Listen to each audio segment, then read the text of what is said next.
Happy October. Looking for something new in dark fantasy, humor, space exploration, time travel, alternative history? They're in the L. Ron Hubbard Presents Writers of the Future anthology. Get the 10-volume box set with 159 stories and full color illustrations plus 34 articles with writings and art tips. Get the UPRN discount, $125 for the entire box set.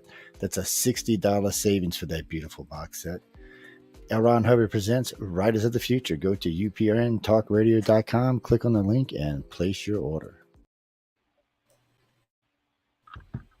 Nope. Looking for something new in sci-fi or fantasy? Check out what Brandon Sanderson, Orson Scott Card, Nnedi Okorafor, and others chose as the best news stories of the year in the L. Ron Hubbard Presents Writers of the Future anthology. From 24 award-winning authors and illustrators, plus art and writing tips and bonus stories. L. Ron Hubbard Presents Writers of the Future. Buy your copy at galaxypress.com, Amazon, or wherever books are sold. Well, that was most interesting. Yes. Oh, speaking of that, John and Emily are going to stop by to see us. John's getting ready to go overseas, so we ain't going to see him for probably for a while. He's headed over to Germany and somewhere. But we'll let him tell. He's going to come on next hour with us. So right off the bat, let's start with this one. Fact that Joe Biden lies all the time. Really? When I seen this news piece. Shock. Oh my God, dude. This thing. Hold on, let me find it. This thing was just too Politicians funny. don't lie.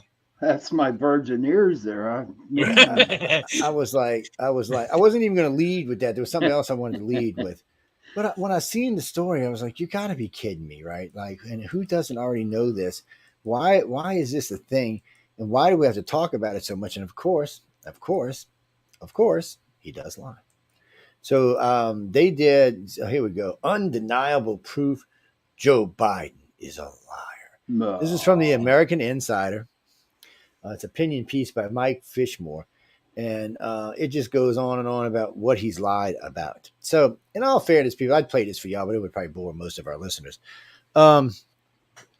He has been caught repeatedly saying that he's done jobs that he's never done. He's been a bus driver. He's been a teacher at Penn State. He's been a fisherman. Man, I mean, he's been some stuff. He's been a professor. Now, first off, I'm thinking, I'm not the brightest dude on the planet, but it takes a while to become a professor. It's not like, you're talking 8 years, 10 years usually. You got theses and doctorates to do. I mean, you just don't just become one. And then the way he was talking, the guy says, so the guy asked him another question. He goes on and on. And then he was about to say he was a tenured professor when somebody bumped him from behind off the stage. Like, what are you doing, dumbass? I mean, the guy, and he's like, wait, I love the one about the school bus driver. That shit, I almost fell out of the chair laughing when I heard that. Actually, no, I'm sorry. I was driving when I heard that. I'm lucky I didn't wreck my damn car. He just tells some whoppers, and whatever he's doing, that's what he did. I've been on picket lines myself before. Really? Where? You've been a fucking congressman your whole life. Yeah, right. I mean, what else has he done for a living? Lie. And I don't think he's done Alexa, much hard labor. How long has Joe Biden been in politics? Joe Biden took office as President of the United States on January. Oh, never mind, Alexa. And has served for 2 years and 8 months. She's a dumbass sometimes. I am trying to respond from the right place. Yeah, they sometimes don't get. Yes, it is. She's a dumbass. Now she don't even know where she is. She's lost in my house because I got 3 of them. They get lost. 3? Yeah, I got 3 Hang of on them. a minute. I got 1, 2, 3. Watch your language, bad boy. I've got 6. Damn, you worse than I am. 6 Alexas? Hey, let me tell you what. No, Alexa Google. is- Same idea, but it's Google. It's a handy product to have. Okay, so Siri's the dumbest out of all of them. Oh, well, no, I'm sorry. Cortana's the dumbest out of all of them. It's just, if y'all don't know what we're talking about, people, we're talking about your AIs on your telephones or on your computers. Cortana's the worst, or whatever. I'm not pronouncing it correctly, but it's the worst. Followed by Siri. Siri makes me curse. Siri even makes me use the C word sometimes. I mean, Siri's just pathetic. And What she's she'll do, basically Apple only. she don't know how to find stuff. At least Alexa knows how to do searches. Alexa, how many days are Christmas? Christmas is in 80 days, on Monday, December 25th, 2023. We love you, Alexa. I like her too because I can send notifications around in my house. But I like it for stuff for like cooking, pulling Yeah. recipes, pulling what you need. It's a really handy tool to have. Do you have any with the screens? No, I didn't get any with the screens. I've been thinking about one for the kitchen. Actually, for the dining room table, I've been actually thinking about one. And Google's got the biggest ones, but Alexa has them too. But I have it's a small one, but it's I don't know it's bigger than a phone and less than a tablet. Yeah. But it's perfect for if you're doing recipes. But something like 4, maybe 6 inches would be good for me. I don't need anything bigger than I don't for you up front because I really don't want that intrusion in the front of my house. There's not a lot of electronics in my front of my house other than the big screen TV and what's in the kitchen. But the back of my house is loaded with electronics, all the rooms, even the studio. So and the other problem is that they're not entirely portable. So the Alexa ones and the Google ones require a cord. If they had it where it was rechargeable, so you could move it around, like as you're cooking, you got to go over to this counter and cut. Give them another year or two. They will. So everything's going wireless. I'm hoping so. Because mine's just side news people. So there's a company's designing a new charger.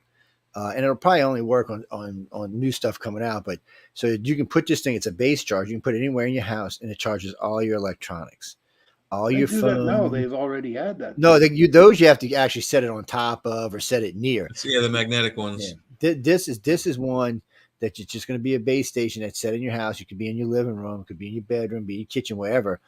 And it charges everything, not just yours. It charges the ones in the other bedroom, your pads, your tablets, your mama's pad, your tablets, your daughter's pad, your tablets, whoever else's pad, your tablets. Shit might even charge a neighbor's pad and tablets, as far as I know.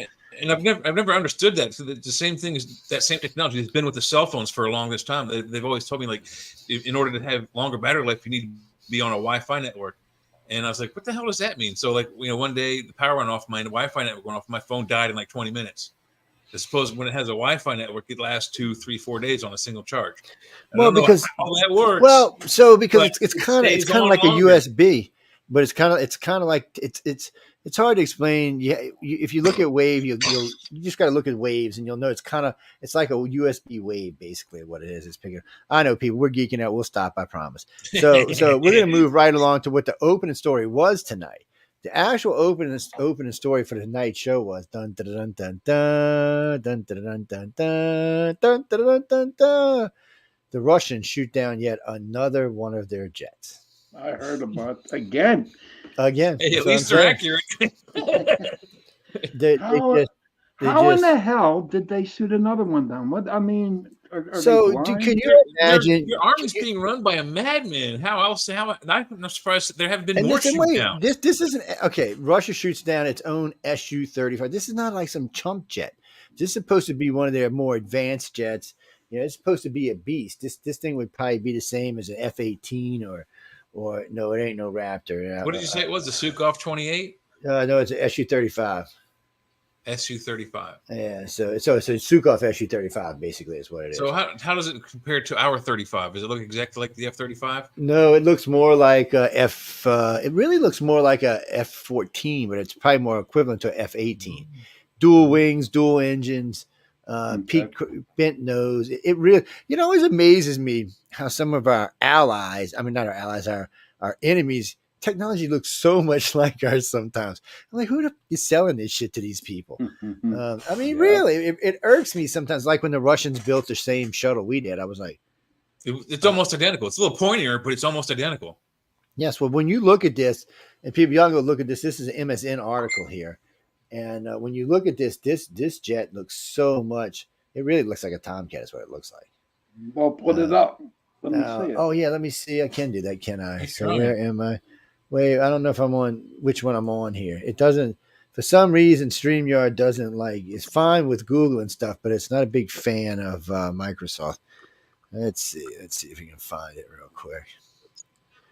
No, Johnny, there's no porn for you to see, so you might as well leave now. Oh, here it is right here. Share. I'm just telling you, Johnny, you might as well leave if that's what you're waiting for. There you go. You know what? That's similar to an F-14 Tomcat right there. That's what I was saying. That's what I was saying. Yep. It's probably design of an F-14, probably got the power of an F-18 because it's been updated.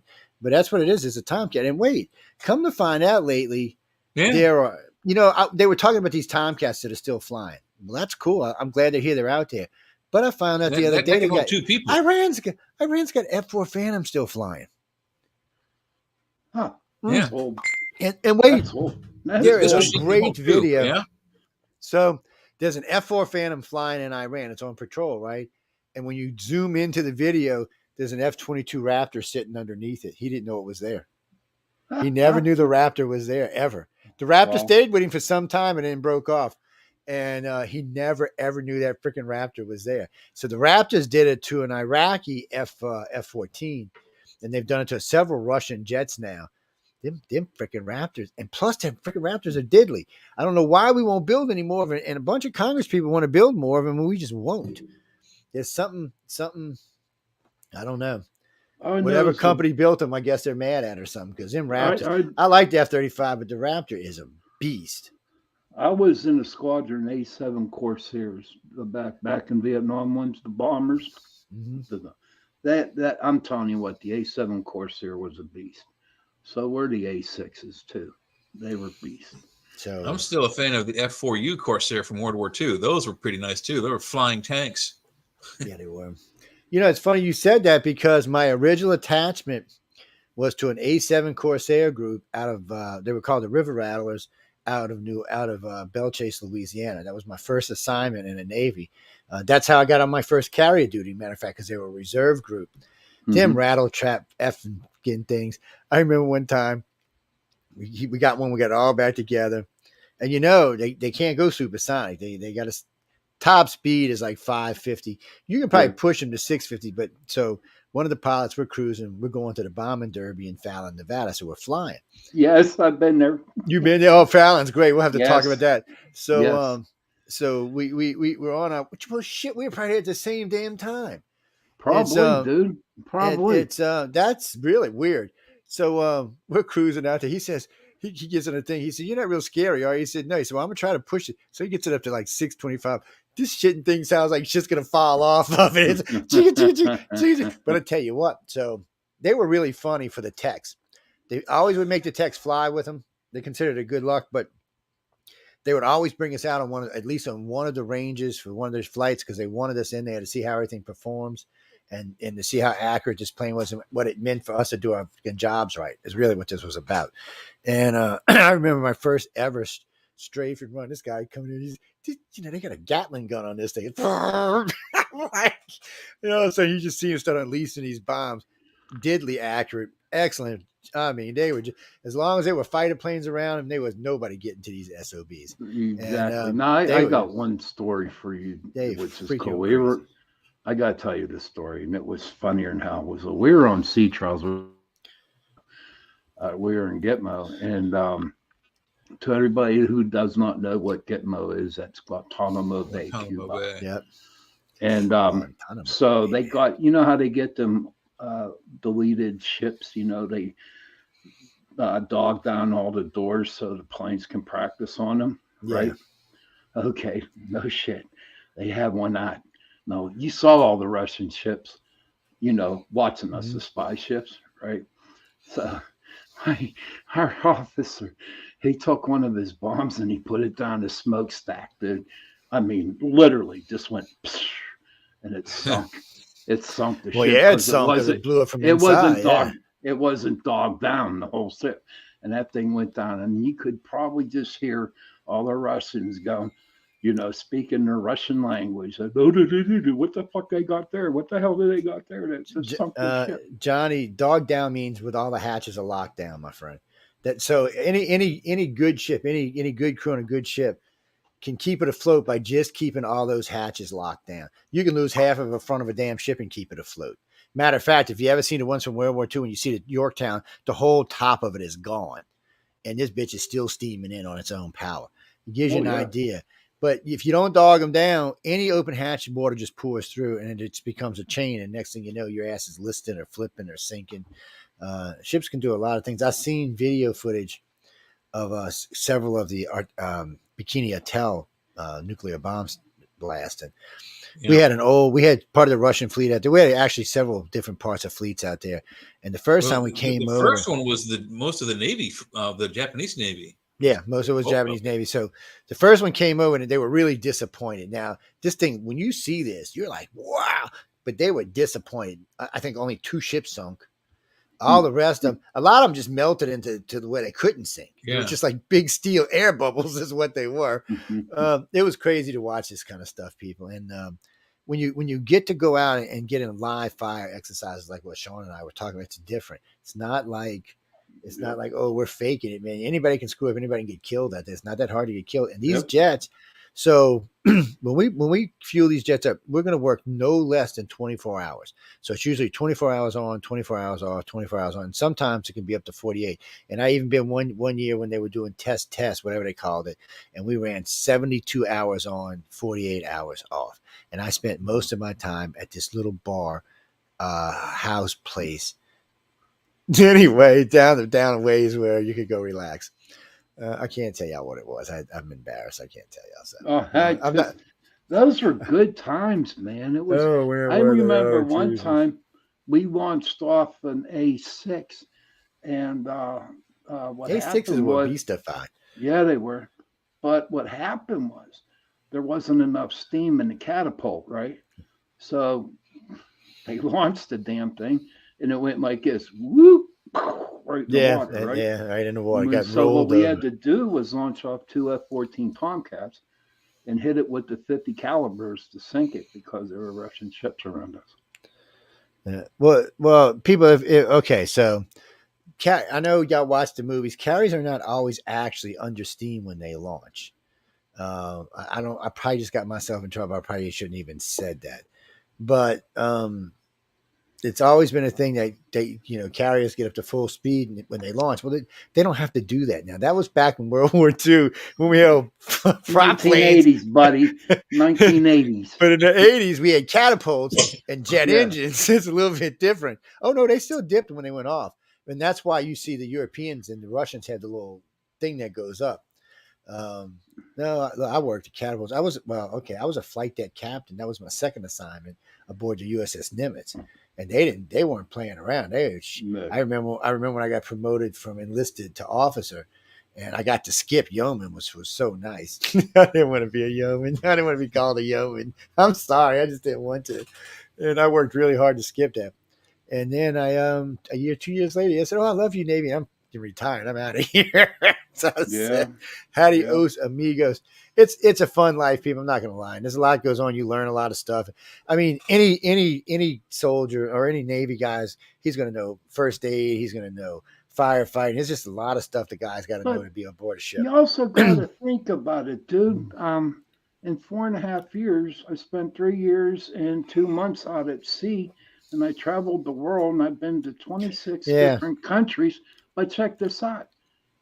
I mean, I got paid. I had a place to sleep. Oh yeah, you plus know what I mean. You just didn't get paid. You get paid on several things depending on what you're doing.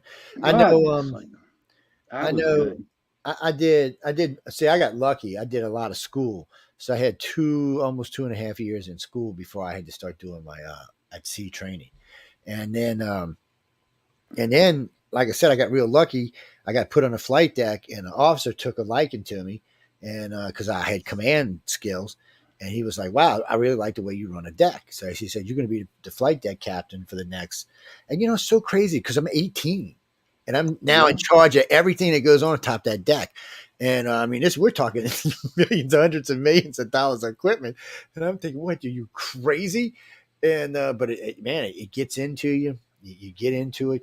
Emergencies happen all the time. Shit goes on all the time. I've watched planes run into the side of the damn command tower. I've watched them run off the side. I've watched people eject and get hooked on stuff. I've watched this mow over a set of F-18 Hornets because one stalled and the wing tapped the other one as it was coming by, and they both went down. And because it was live fire exercises, we were under steam, and it was nothing. Them pilots would have stayed in there. They'd have been churned through the things in the back. What else was cool about being on the carrier, and the carrier group that you were with when you were out at sea, when you did your cruise with the other ships, they would have smokers, smoke boxing. They'd set up three rings down into where they keep the airplanes at, And each ship that was on that cruise would send 2 people over who were boxers, and they would be boxing all day long. It was Oh pretty yeah, cool. there was lots of stuff. Well, Carmen. I mean, there's lots of stuff on the ship I was on. We had 3 bowling lanes. We had basically a mini Walmart on board, and there was all kind of stuff you could do, all kind of games you could play. I mean, you had to keep us entertained because even though we were on duty like 12 hours a day, you still had all that downtime to deal with, and sailors are not good with downtime. So unless you and for size comparison, you're basically on a 3 or 4 square block city area on a boat floating in the Pretty ocean. cool. It's a ship, dude. It's a ship. It's not a boat. Yeah. Yeah, don't call it a boat. They might run you over, man. Get it right. It is Get a it ship because right. it launches and recovers other vehicles. So yeah. It's I don't know. I mean, carrier duty was fun. I'm not going to lie. It was it's the not, best duty in the world, man. I mean, oh yeah, compared to everything in else you can get Scotland. stuck with. I mean, God. Hey, I was stationed. I was would have enjoyed stationed being up on a in. sub. I think. Well, sub duty was No, good you too. wouldn't. No, not me, man. I tell you what, I think was I might. I'm stationed. not claustrophobic at all. Hold the horses here, guys. Hold the horses. Sean said he ain't going to no submarine. My first command was on a subtender, the USS Holland AS-32, and we were stationed at Holy Loch, Scotland, and we were subtenders, so all the subs would come in, and oh my God, I went down into one, dude. Ain't no freaking way I'd be in one of them. Yeah, it takes a special kind of person to be on board a sub. It really does. And a little bit taller than me. I'm 5'9", so that's it. We're gonna be bringing John and Emily Goodwin on with us a little bit, but I don't know, guys. There's a lot. Oh, this was also the next story I wanted to run with. I love this one. So the gold asteroid they found is worth more than everything on planet Earth. Gold. Wow. I never heard. I didn't read that one. Oh, we got to go. Well, they found it a while back, but this thing it's in our asteroid belt or what? Yeah, it's actually worth more than everything on the planet put together. Wow. And it's not the only one. There's other ones out there that are just, and also some of these metals prove that this was a planet at one time and not just an asteroid belt because of some of the minerals that find it. Happens under certain types of compression. So, it's interesting to see where they're going, but they say the minerals in the asteroid belt could supply us and colonies for the next 10,000 years. And by then we'll be so far out in space, it'll just be one of our stops. Well, people, even at 10,000 years, even at half light speed, we're just going to use half light speed because we don't want to be leaving all our relatives behind forever. But so Proxima Centauri is 3.8 light years out. At half light speed, that's 7 years it'll take you to get there. Not really a big trip. If you got everything on, it's a decent ship. You can do that. Things will get better and faster as we go along. And I know people always tell me they want to build these big colony ships and put everybody sleeping, dart them into space. Okay, I'm fine with that, but let's be honest. So let's say the trip's 500 years. Okay, so they're cruising along. All of a sudden, here comes an Earthship, pulls up on side of them with warp speed. Hey, wait, should we let them go? Should we wake them up? What should we do with these people? Because now we can be there in 2 days. It's a hard decision to make. Oh, and by the way, Elon Musk says he has seen no evidence that extraterrestrials are real.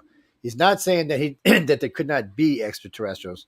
He did say he thought we were the aliens, though. Well, everybody thinks that, Joe. Yeah, I wouldn't be surprised if we find out we came from Mars. I really wouldn't be surprised one bit. Yeah, I put that theory for a while back. Well, I caught all kind of hell when I first broke that out. It's because most of the humans on this planet, his biological clock is set to a 24.25-hour day. Yeah, okay. That's Mars. That's Mars. That's not Earth. Also, our optimal body temperature is what Mars was at 55 million years ago. So, I mean, what the hell? But we live on Earth. And if we lived on Mars, we'd actually live longer if we lived on Mars, by the way, people, in case y'all didn't know that. And for people like us who are older, if we'd have moved to Mars now, we'd probably add another 30 years to our life. I ain't going. Well, they brought this up. Somebody said, they're not going to take old people. They're not going to do this, not going to do that. Well, why? Because someone 50 or 60 is going to get 20, maybe 30, maybe even 40 more years on Mars. Because one, your heart is even extending yourself and working hard. It's just never going to get up more than 50, 60 beats a minute. You'll have to be strapped down to get it anything over that. And if you're not planning to have kids, you can go ahead and let your body adapt to Mars. If you're going to have kids, it's different. You're going to have to keep yourself in a 1G environment, unless you think you're going to be experiment with your children and see what comes out. We have seen some really horrible things, people come out from experiments in space, from chickens and pigs and all sorts of things that they let be born in space. Well, because a lot of them don't have legs, because you know what you need legs for in space. I mean, you're weightless. So, I mean, anyway, it's just stuff y'all need to think about as we get ready to get off the planet. What is that, Bruce? I don't know what's wrong with Putin. I don't know why he started this. I don't know why he wants to start World War III. Medvedev basically the other day said, well, if the Brits put troops on the ground, don't hold us responsible when a low-yield tactical nuke wipes them out and one accidentally rebounds and hits London on accident. That's his words. That's not my words. It's his words. Speaking of Putin, I read today somewhere that he has filed like a criminal charge. He's going after, is it Schwab? Oh, he's probably going after all kind of people. All of them are doing this right now. There's a lawsuit city all over the world. Trump's suing everybody, and from hell and back. He's suing everybody. I mean, because once you say something about somebody, especially when you're a big company and shit, it's out there. You can't take it back. Once it's on the World Wide Web, it's there. I mean, it's going to be somewhere. And so, I mean, you're just kind of stuck. What do you mean, Carol? Right now, you know what? I'll pull up some fresh polls on Trump in a little while, but just before we bring our guest on. And, the poll, he's been polling really high. Yeah, I don't know. He might be the first president of the United States who's running the country from prison. I don't think if they put him, I think if they put him in jail, he still would win the election. Yeah. No doubt. No doubt. I think he would. I think he'd still win. Mm-hmm. It's what are you going to do? I mean, he's in prison. He's president of the United States. Well, he'll just pardon himself then. So, yeah, you're forgiven. This is the biggest effing disaster we've had in this country in a long time. And Z-Jenners and all you whatchamacallits who love, you think y'all are, oh, we're saving the world. You have effed it up beyond belief. I mean, we give y'all a little bit of power, like people like ASC, and y'all just F things up. Like, I don't think Z-Jenners, I don't think y'all deserve any more power for at least 2 decades. Yeah, y'all need to really understand what life's about. I'm sorry. And millennials, you need to work a little bit harder on how things actually work. Unfortunately, nobody makes these rules. This shit's been going on for 10,000 years. If you want to change them, try. But, you know, some of the stuff we're talking about, like transgender, oh, we're going to let transgenders, guys in women's sports. Really? Why? Well, you know what? I'm going to grow some boobs. I'm going to get them a boom. and then I'm going to go just do some wrestling, do some other stuff, and win me some prizes and some money. It's the most ignorant thing I've ever heard. I don't care who likes it. Just some things is too woke. Okay. I mean, you don't woke yourself up and clobbed yourself in the head while you were doing it. The woke generation is turning into the stupid generation really fast. So if y'all want to save any image of yourself in 20 years or 30 years, you better figure out what the hell you're doing, because some of it don't follow. You know what the problem is? When you're young, you have a tendency to follow. Yeah, lead or stand out and watch what's going on, but don't just blindly follow. Oh, well, that's right. Oh, that's right. Oh, that's right. No bullshit. I mean, come on. We heard for how many years that Trump was with Russia. Now we found out it's Joe Biden and not Trump. I mean, come on. Then we found out that Hillary did election fraud. I mean, what the hell, man? It's just right. And you can also put another Navy analogy, and I'll tell you a true story behind that. We went to Gitmo, and we had this lieutenant right out of freaking Annapolis, dude. Oh, shit. He was hardcore. And so the first day of fires training, we failed. We got a 28% out of 100. The next day, the Master Chief took that boy by his hand, and he says, "You follow me, sit in that chair, and don't say a freaking word." And then we passed with a 90 because the Master Chief took over the command. Yeah, because the Master Chief knows what he's actually doing. And that's what We sell they those light be bulbs at doing. my store. You know what? So they like you Gen Zers out there, honest to God, man, find somebody that knows what the fuck they're doing and follow them. Don't think you're smart because you're not. Well, I don't know what they think, though, but it's really starting to irritate me. Let me see. Let me finish sending this invitation out to John now. What are you talking about, guys? Yes. Well, let's get rid of that. Wait, what Sorry, happened here? sorry for cussing. Sorry. Oh, you're all right. Come on. What are you doing, StreamYard? I'm just trying to make sure my damn email sent. Oh wow, it won't send. John, what you did in my email, man? You know what? First off, let's remove this so we're not sending everybody's emails out. Kirby, that's Jay, and that's Jack.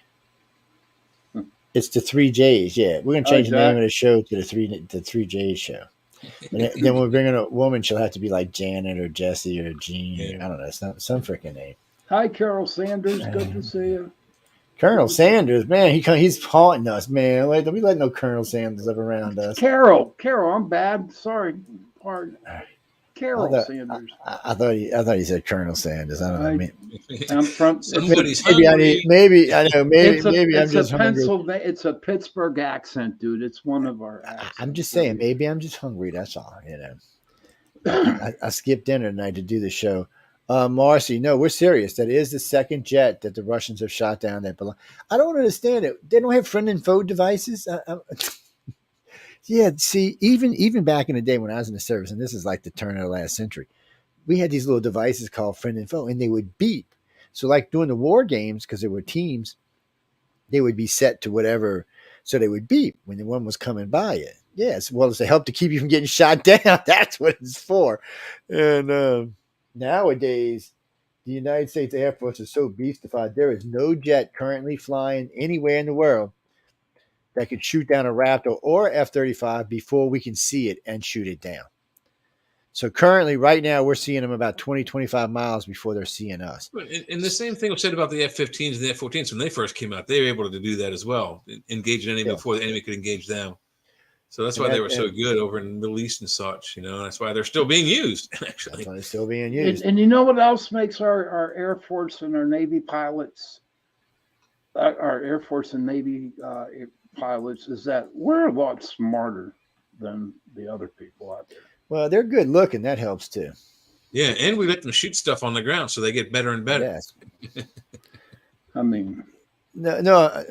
Why is this thing not wanting to send an email to John? What is going on with this, John? If you're listening for some reason, it won't let me send you an email. I don't know what's going on here. I might have to use Yahoo or something. It's what.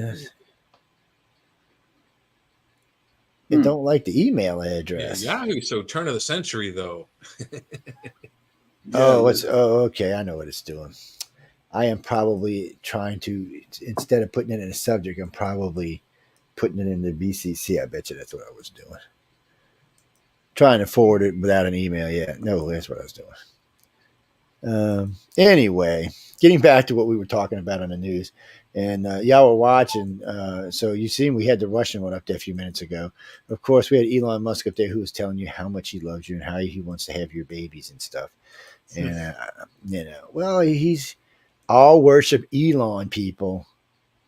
Y'all think I'm kidding with y'all? All worship Elon. Elon is the new God. God. You think maybe he is the Antichrist? Nope. I think he might be somebody else though. No, Elon really actually likes us. He is the only guy I have seen since maybe Ronald Reagan who actually gives enough shit to put his money and his reputation on the line. He's done it. I mean, he lost $60 billion taking over Twitter, 40 billion paid and then 20 billion lost in Tesla and all. And what did he say? F it. It's just money. And went on to making it again and spreading the word. Starlink, one of these days, probably in another 10 years, is going to revolutionize the world because it's going to cover the entire area. And there'll be nowhere on the planet. You'll be in the freaking Amazon jungle and be on your text because of Elon. And he's got the Neuralink. So the Neuralink, let's talk about the Neuralink for a minute. Yeah, no, thank you. So what is that? I never heard so of the that. Neuralink is a link. It's something they put in your head so you can work all your devices, basically wireless and hands free. And it can do other things. It also can keep track of your health, make sure if there's something going on with your body that it lets you know. So a lot of things this thing can do that are really good. But can they use it to make you basically Even if they Cyberman? can, even if they can, they take this like square thing or round thing or whatever it is with metal electrodes and stick it directly into your brain. No, thank you. No, thank you. Well, I'm just saying it's just man, it's kind of a weird thing, is what I'm saying, guys. Yeah, it is weird, dude. To be honest with you, I would not want that because where do they put it in the brain? You know, I mean, your human side. Doesn't matter where it's going into your brain for one thing. A lot of people are not going to like the device. I mean, that's just it. That's just it. What is it? No, but almost they live. They live was a television signal that was counteracted by special sunglasses. But I'm waiting for those to come out. I'm waiting for those. What was that, Denise? Oh, who's my favorite doctor? Ooh, I got my two, and y'all ain't gonna like it, so I ain't gonna tell y'all. So, Dr. Jack, Dr. J. Well, that's pretty good. So for me, it would be number 4 and number 11 or number 10, whichever one David Tennant is. You know what? The doctor that gets to come back for his 3rd time. Yeah. Jay, I'm waiting. You remember the movie 13 Ghosts? Yeah. Whenever they had those glasses, and they could see ghosts with them. Right. I'm waiting for that to happen, man. I'd be jumping on that in a heartbeat. Well, that's if ghosts are real. But what happens if ghosts aren't real? Those are the same glasses they used in National Treasure, one of those 2 National Treasure movies.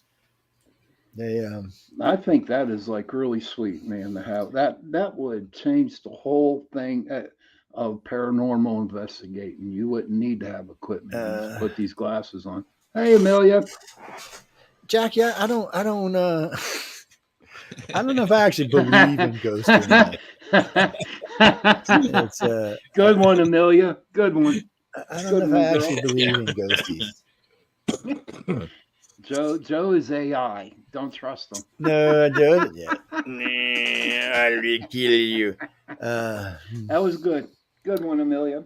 I don't know who he's talking about. Who this Amelia person is. I have no idea. Well, that's Carmen texting me. Please let John on. Carmen, leave me alone, man.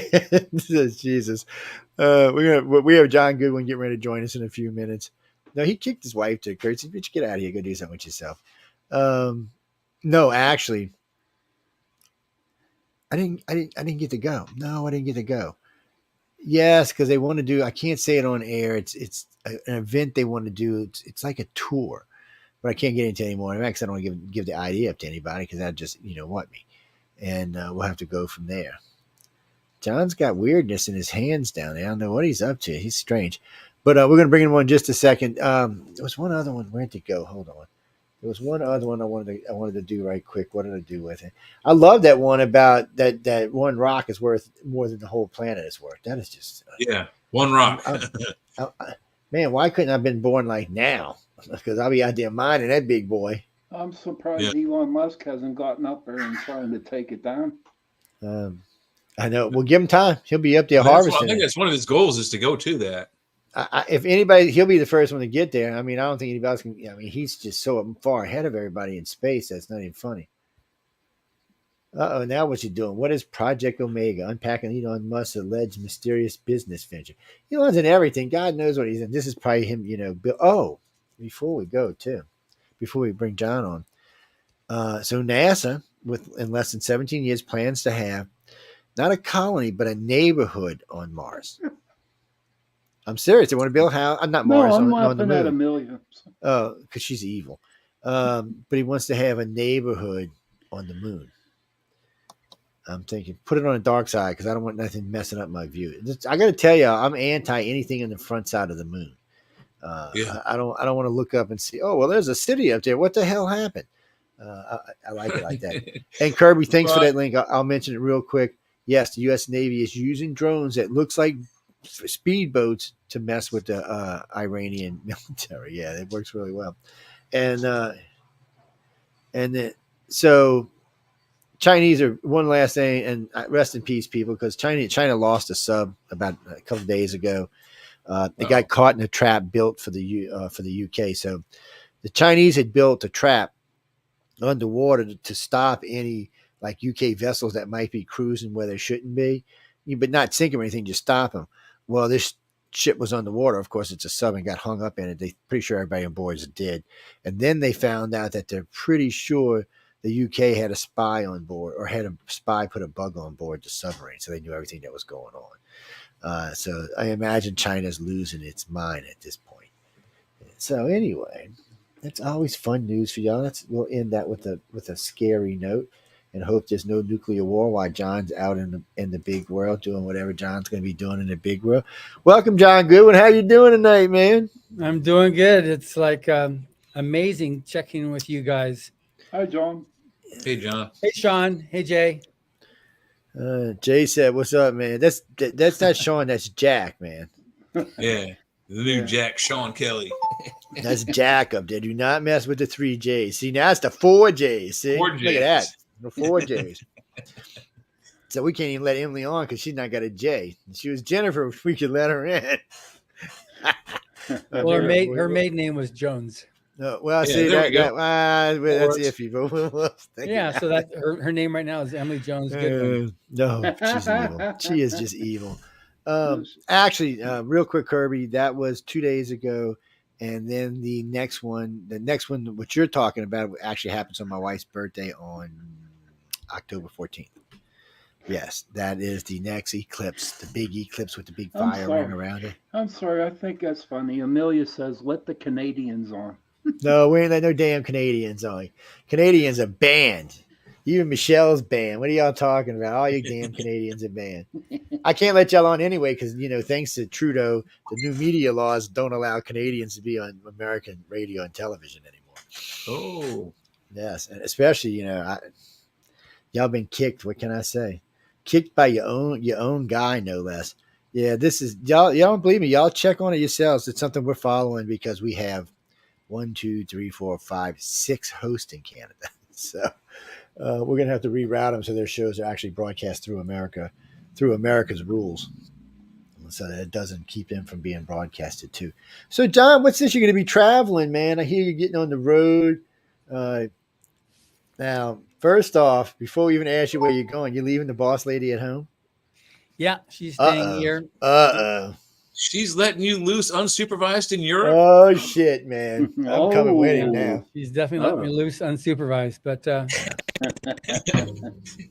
I've got, it's one of those things, I've got one of those lineups of actions to do that it allows a little bit of time for some sleep, but not much. Otherwise, there's a lot of meetings. But it's great. We'll be going to Frankfurt Book Fair, which is the biggest book show in the U.S. in the world, and then from there fly to London for several meetings with the booksellers, distributors that we work with, and several media outlets, so that we can get. We've been growing quite a bit in UK, so we've had a lot of winners there. So we're working on how to build it more, and media plays a big role in that. Yes, because they love us in the UK, you freaks. They love the other show in the UK, not this one. They like the one that comes on Wednesday the best. For some reason or another, I'm not sure why. No, guys, if y'all listen to me regularly, you know what show's on Wednesday. So Frankfurt, I know my wife was there because she speaks German because she was a military brat, so they were stationed over there for a while. And so I hear you're gonna like it over there. Sure you coming back, man? I got something good to come back to, so I'm all right. I'm just trusting you. That was a very good thing to say, John. That was very John's not stupid, man. John's not stupid. He knows a good thing when he's got it. For any future transgressions. Yeah, but Carol Sue Weston. I don't. Wait. What? Okay. Yes, he's. Well, where do you live? Oh, Write it again because it went right out of my head right after you wrote it. You're in Stockholm. Oh, you're going to be in London, but you live in Stockholm. Okay. Well, when he goes down the street, wave at him and stuff. Get some friends out there, do some cheering. Yeah, get to do, get a couple dozen, young ladies get out there and cheer for him. Go, John, go. Yeah, man, he might get invited to see the king. The king's a dog, so yeah. No, we're not going there anyway. Anyway, no, because we're all excited because this is the 40th year of Rise of the Future. You've been with us for what, 5 years, 4 years? 5 years. Yeah, we were 4 years with the gay thing, but I met you the year before, so 5 years. It's and we love people. And by the way, if you listen to the UK, we love you over there. We lots of shows over there. We even got hosts from the UK, so. Yeah, I've been noticing though, y'all have just been growing and getting out there, last 3 or 4 years, 5 years, you've been really just, I think once the vibe gets out there, it doesn't matter where it's coming from. Once the vibe's out there, I think people just find you in different places. They kind of sense it or feel it. And now that there's way more venues to find it out there, it's easier to find. You say, hey, I've heard of these people. Yeah. And we just finished a live Q&A with Jody Lanai, our coordinating judge. Yes. And we had people from all over the world on the live Q&A asking questions about Riders of the Future and how to enter the contest and what about this and what about that. So that was really good. Jody, I love Jody to death. Yeah. Jody's hot, people. Yes, she is. Ooh, man. You can't get in the room with this John. one. Be careful. No, Jody's number 3. I we ain't got to worry about that. That's not going to ever happen. Oh, who was, I just seen a question go by. What was it? Marcus, really, that's the name you're going to choose. So, John, I don't know. He said Germany. You're a judge. I never met you before. Ooh, he's the boss, man. Can you tell me who you are? He's the boss. Yeah. So I'm John Goodman. I'm the president of Galaxy Press. I was on worked at Bridge Publications back starting in 1986, and there we published all the fiction and nonfiction works of L. Ron Hubbard. Then in 2002, I was asked to come over and help start up a new imprint called Galaxy Press, where we only publish the fiction works of L. Ron Hubbard. Between both publishing houses, we've also had this contest that was started in 1983 called Writers of the Future. And that's a competition that was endowed by L. Ron Hubbard. And even when he passed in 86, he put it in his will to continue endowing it. So it's a competition that now has entries from over 175 countries. We've had winners from 50 countries. We have some of the biggest names in science fiction and fantasy who are the judges of both the writer contest and art contest. And we've got, I guess, there's a couple thousand entries every quarter to the contest. And it's blind judged. So all the judges will see is the story or the art and a number. So it's truly a meritocracy, so that if a person wins, it's because of only their work. So we have no idea where the people are from, what their nationality is, their age, their sex, anything. It's just we find out anything about them once the number gets transcribed and we find out who the name of the person is. So last year we had winners from 9 countries. It's just from all over. So that's something that the winners are chosen by the judges. I don't do any choosing of that. I proofread and I do the final quality control on the book, but otherwise, Mr. Hubbard pays for their flights coming wherever they are. One year, when the first year Joe came, we had 3 winners from Australia, so they're flown out. Yeah, they're put up for a week-long workshop. They're staying in a really nice hotel in Hollywood, either the Lowe's Hotel or something like that. Yeah, and that was and we have a real fancy gala that we have at a Hollywood venue. Hollywood style, baby. Yeah, it's black tie, red carpet. Usually about 20 to 30 media come there to cover the winners. So it's a big deal. I just recently added up. I think we've got about 330 individual media for the winners of the last volume.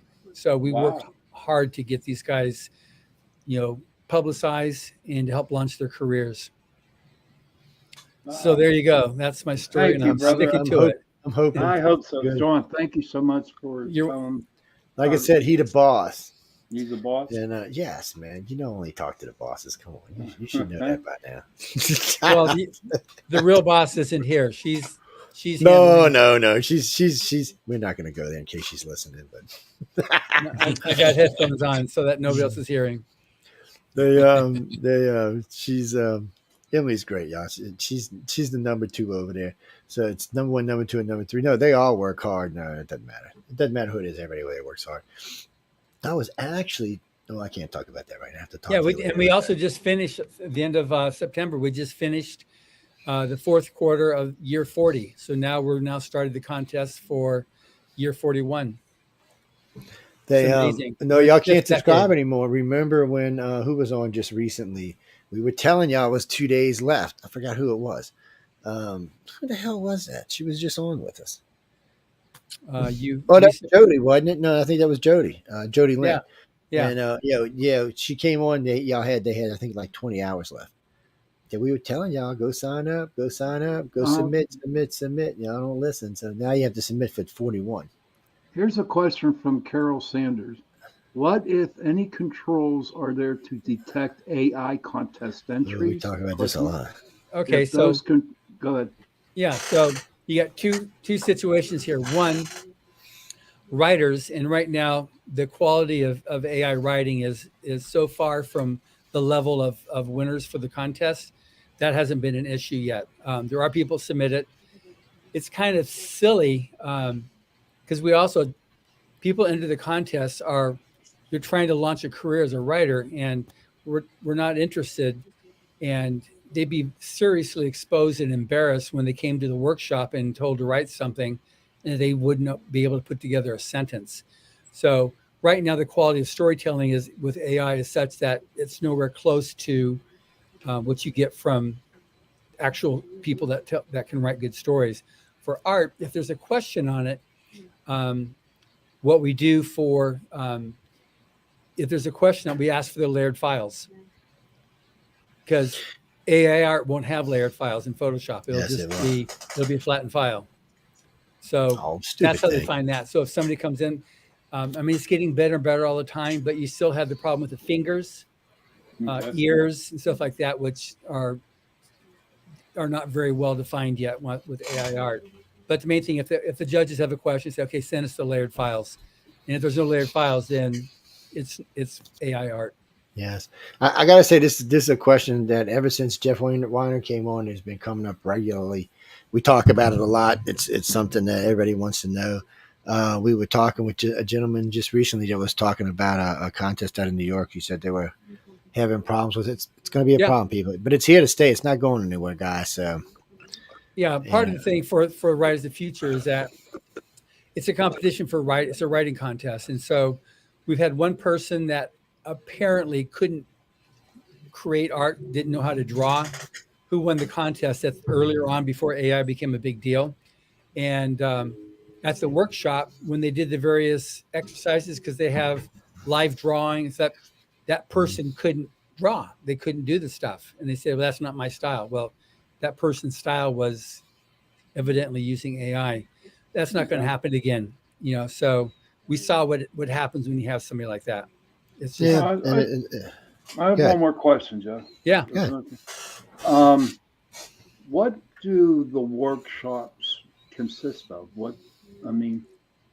Sure. What are they? Okay, so it was originally started way back in 1985 by a guy named Algis Budrus. He was a very famous editor from the 60s and 70s.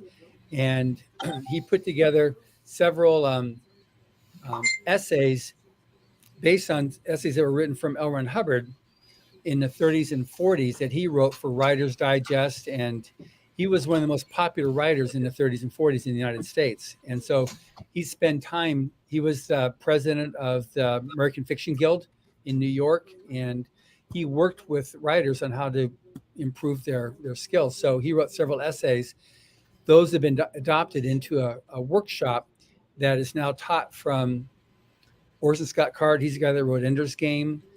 Tim Powers wrote Stranger Tides, which was made into Pirates of the Caribbean. He's also multiple World Fantasy Award winner. Jodi Lanai, she's the one I just finished the workshop with just now. She's published like over 140 short stories, 50 novels. She teaches a lot of workshops. She's taught at universities on creative writing. So they go through not this is how you write a story. They go through their successful actions and what they've done. So if a person like Kevin Anderson or Ron Hubbard or Dean Wesley Smith write a lot.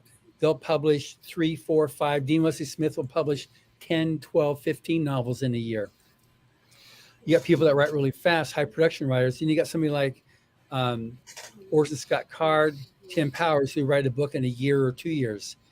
So you got that in as well. You got people that write hard sci-fi, people that write fantasy, epic fantasy, comedy fantasy, comedy science fiction. So all these different things get put together. So we have 2 or 3 instructors that do a week-long workshop. They're the senior instructors. Then we have all the judges. We have 30 judges for each contest. They'll come in, they'll do an hour to 2 hour briefing on a certain aspect of writing speculative fiction, so that the winners that are there, they can take whatever they want to, and they can mix and choose, and they can do stuff and ask questions however they want to. But at the opening session, you've got Tim Powers and Jodi Lanai arguing, should you attend conventions?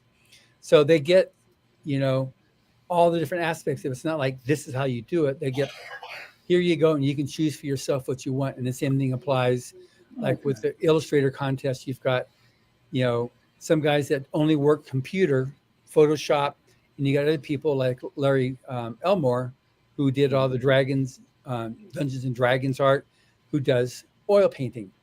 So you got stuff in between. So they get whatever they want. And you've got some people that want to go into all types of art. So we want to provide whatever their interest is. We want to provide something for them that they can use to develop a career with. So if they want to go into storyboarding for movies or TV, if they want to do graphic novels, we do comics, they want to do games, we provide something for everybody. Oh, yeah, including how to manage your money. Holy crap, man, that's a lot to do. It is a lot. It's pretty intense. And then we also have workshops are given on how to build a career as a writer and artist. So like, what kind of contracts are good? What kind of contracts are bad? How much did you charge for your art? What's your, all this type of stuff too, because you don't get that stuff in school. Right. Yeah, I can tell you guys, there's just, if you get lucky and enough to win one of these, dude, you're going to learn more in that 7-8 days than you will in 2 years of college.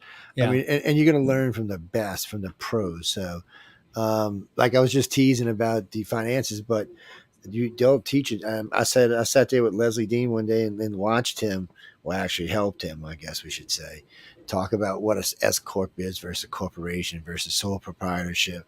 Because several people there wanted to know. I guess they were getting in and making money.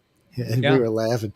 Because really, truly, it's sole proprietorship until you make X amount of dollars, and then you can move on.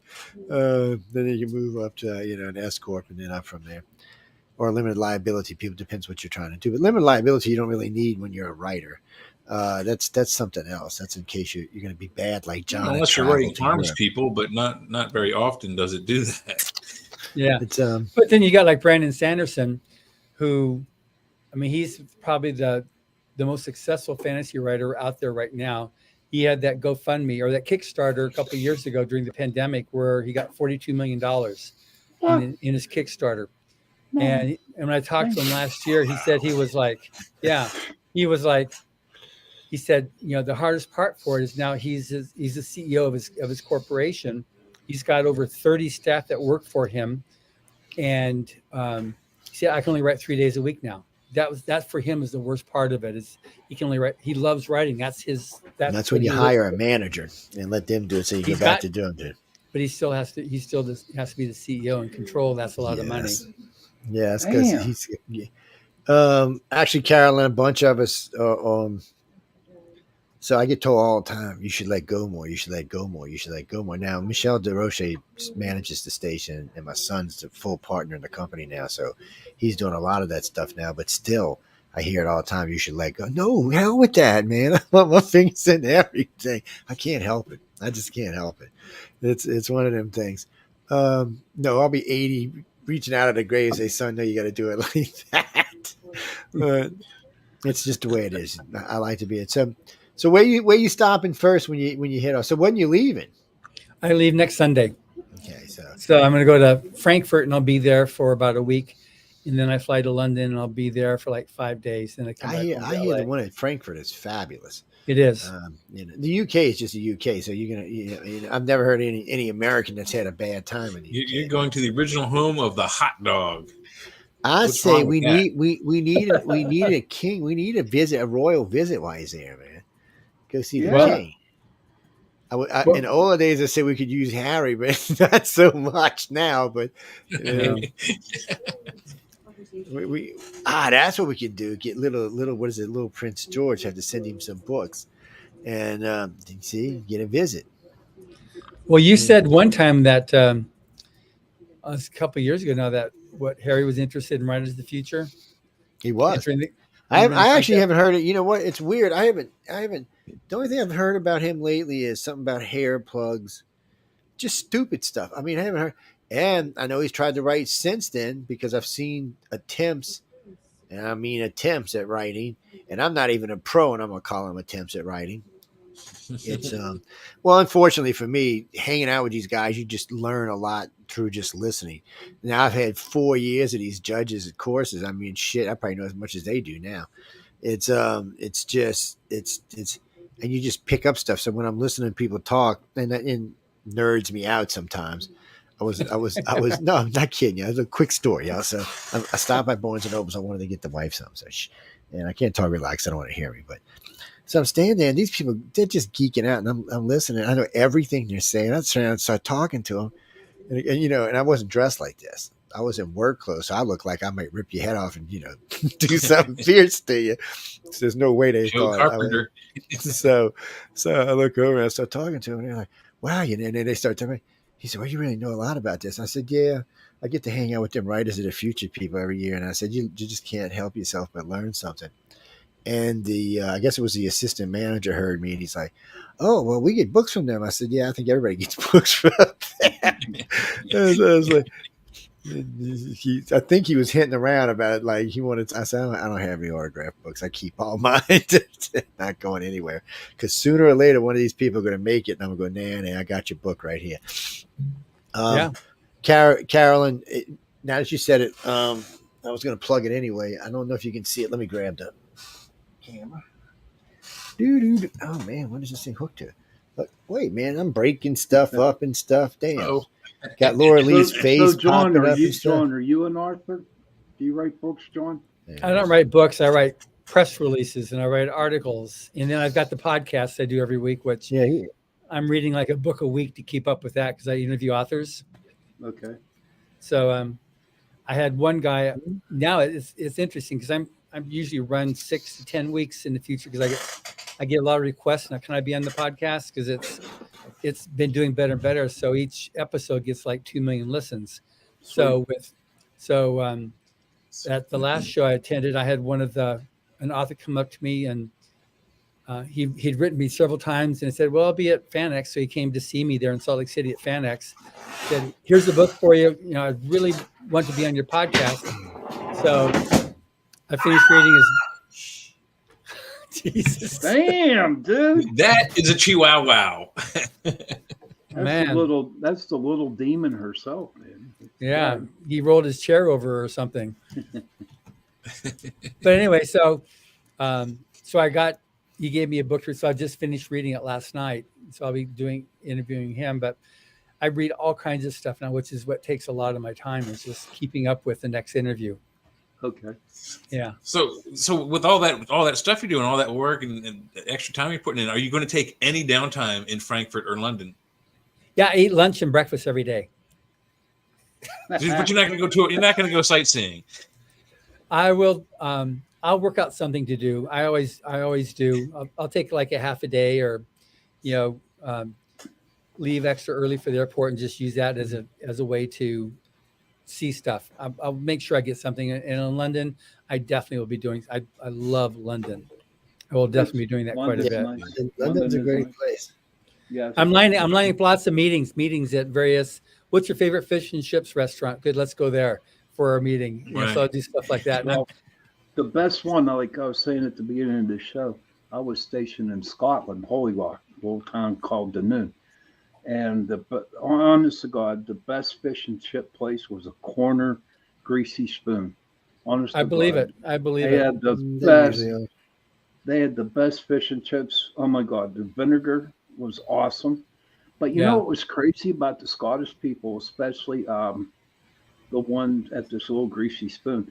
They used to deep fat fry pizzas. Mr. Truth. Really? Yeah, I never ate one. That sounds like a coronary artery. Guys, if y'all can look, because I ain't playing with my camera anymore because I keep ripping it out of stuff. This set right here was Maliva gave y'all the special discount on this set. So that's book 30 Yeah. through 39. If you get it, it's up here for a while, but if y'all get it, this is a 10 book set I got. You don't have to know. You can't get it from me, but you can get it from galaxypress.com. Just go over to the UPRN and just click through. There's a link there to take you through. It's only $125. It's 10 books. It was $180. Yeah. All I can tell you is to grab it while you can. I don't know how long she's going to do it for. That's You got- $12.50 a It book. did right? really. Yeah. Maliva is there's 159 Yeah. stories in it, so it's not like you're getting quite a lot of Yes. stories. There's also quite a lot of tips in there about how to write, how to illustrator tips and author tips and stuff like that. So there's a lot of information in there. Beautiful artwork. Don't forget the artwork. Yes. Plus the Yeah. box itself is really nice. I would pull the it box down. is but really cool. I Yeah. don't want that box is a little squirmy, so I don't want to pull it down. But I'll start It's putting got it on pictures camera. on we all sold sides, top, bottom, Yeah. front, and Yeah, back. and we'll get pictures Exactly. inside too. I mean, it's nice. It's a nice set. There's great stories in there. I've read all of these. So, and and speaking of this, I have a complaint. I'm telling you, book 4 needs to be listed as porn. That's all I'm saying. Or Not this. No, not these. Something else John gave me to listen to. oh. I'm just saying, book 4 should be. Joe, 'cause I just got into book 5. Regular porn, okay. Well, look. No, this is serious. I'm telling y'all guys. So John gave me something to listen to. I've been listening to it, and he can tell y'all the name if he wants. But Mission Earth. It's called Mission Earth. It's so satire. I just got into book 5, and book 4 is just she got this poor guy strapped down. Well, I'm not even going to tell y'all why. If you read it, or you Sultan hear it. Grist is not a poor guy. Oh, man. Speaking of that, I'm gonna get Carmen to bring what's his name back on because now I got something I can really talk to him about. I would really like to talk to Jim Eskerman. yeah, I'd like to talk to him about his performance because I'm gonna wait till I get through it, but it's amazing. He's a brilliant amazing. actor. I was surprised looking at his resume how many movies and shows I've seen him where he's done a senator or a president or some office person, the office administrator. It's amazing. He's the Rich Little of this decade, I guess, this century. He well, I mean, this particular character, this guy is sleazy, greasy. I mean, I can't even put it into words what this protagonist is, and yeah, it's his confession. The story is his confession. Yeah, it is. So but you see, I didn't know that until book 4, right? That's book 4. I found that book 3. I don't know. It was one of those books up in there. I'm saying books. I'm listening to it on audio. I'm not reading it. So you do have audio books? So this one's not available yet. Cool. So, but we've got the Battlefield Earth that he plays. That's 47 hours long. It's 80 or 67 actors, 150,000 sound effects. It won every major audiobook award when we released it a few years ago. To it, just let me know and I'll hook you up with it. But if you like audiobooks, we'll definitely get it to you. Yeah. So do I call you Jack or do I call you Sean? It's Jack, man. On this show, call me Jack, but my real Jack. name is Sean. Sean Kelly. That's Jack Sean Kelly, man. They would not let me use my name because it was Sean and you had Jay and Joe. So that's right. It's Jack. It's Jack. Somebody wrote to me the day before yesterday. Yeah, it was exactly. So the other day, somebody writes to me, said, I didn't know Sean's real name was Jack. I said, oh, yeah, his real name is Jack. He said, well, he don't say that on his show. I said, oh, it's a secret. That's why it's only on our show.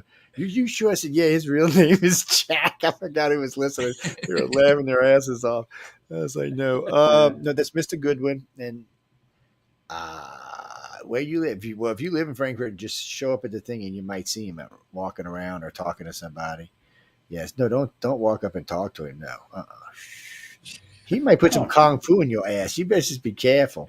No, dude, man, why No, are you doing actually- that to your? Why are you talking about your boss like that, Joe? Actually, he ain't. I'm his boss. What are you talking about? He's on my network. you crack it up, man. He's what's that, Jimmy? No, John is a great guy. He is the real boss of Galaxy Press. Emily's number 2. He's number 1. I just like to give him shit because Emily is like the whirlwind from hell.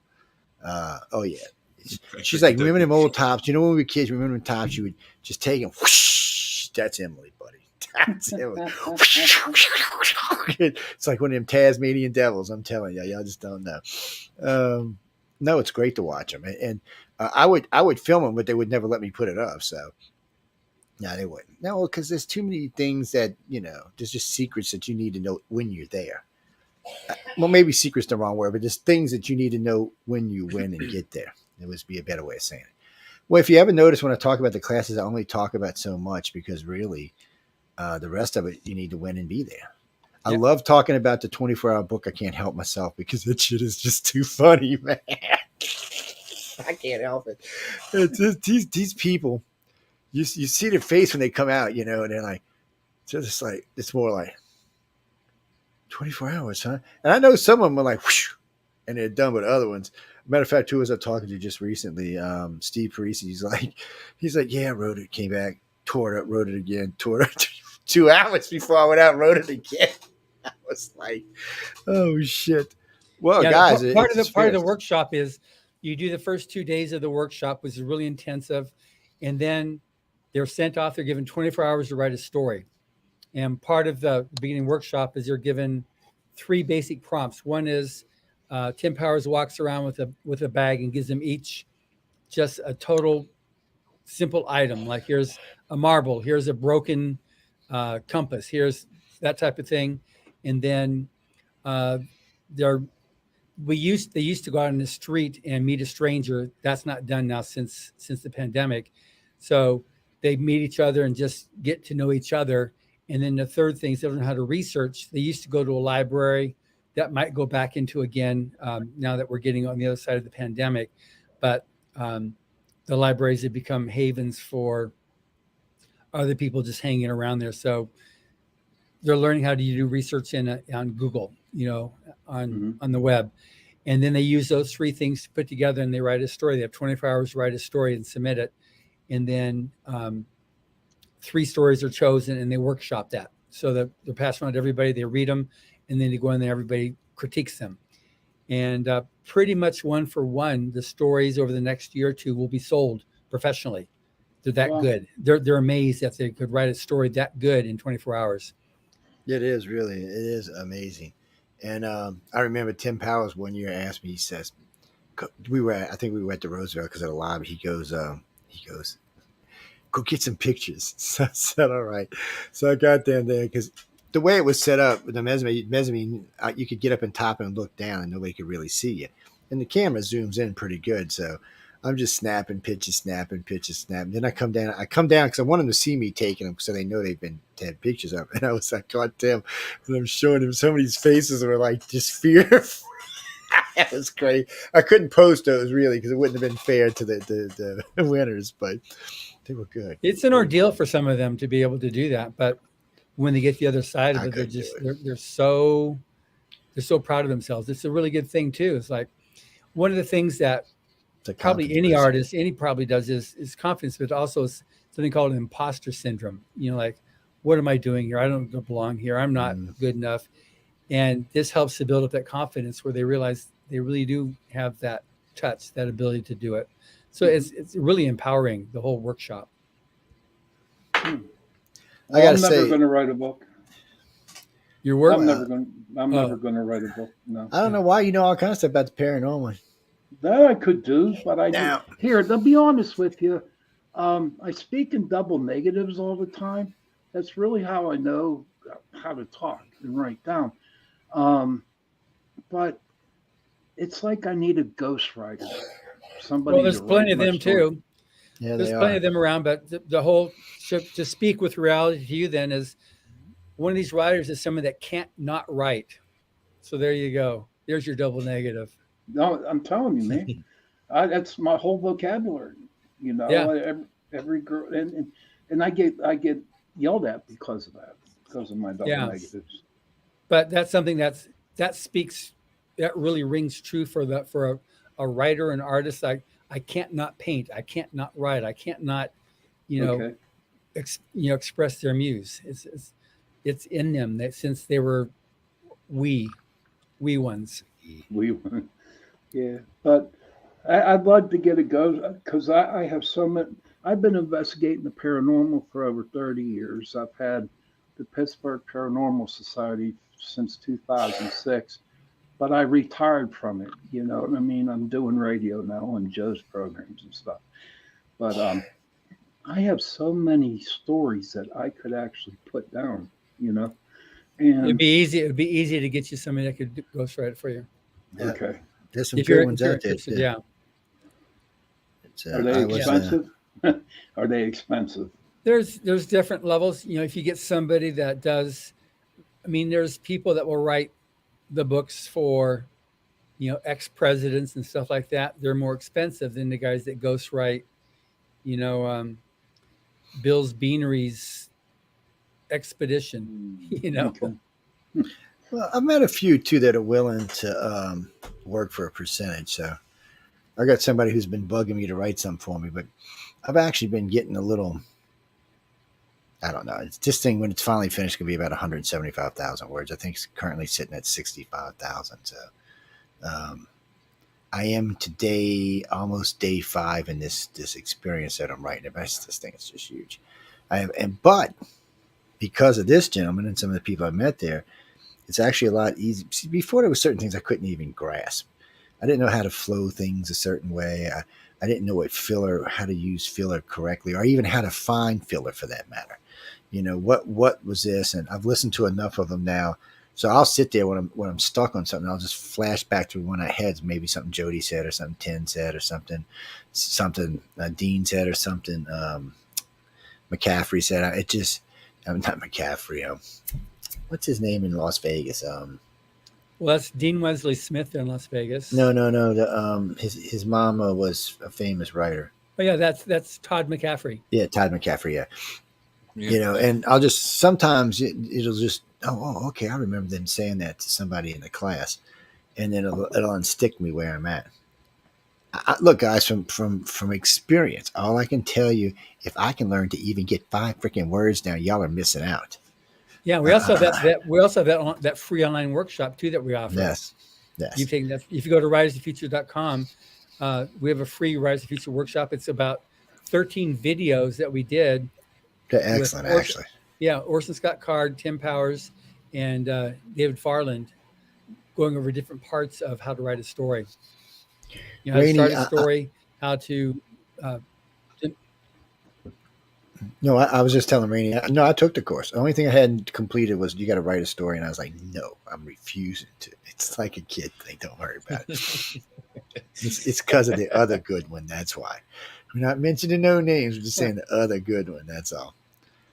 Yes, evil. She's the one. Yes. She's the one that created the course. She created the course. It's we're talking about Emily Goodwin, guys. So in case y'all don't know, VP over at we got over 7,000 people in that course.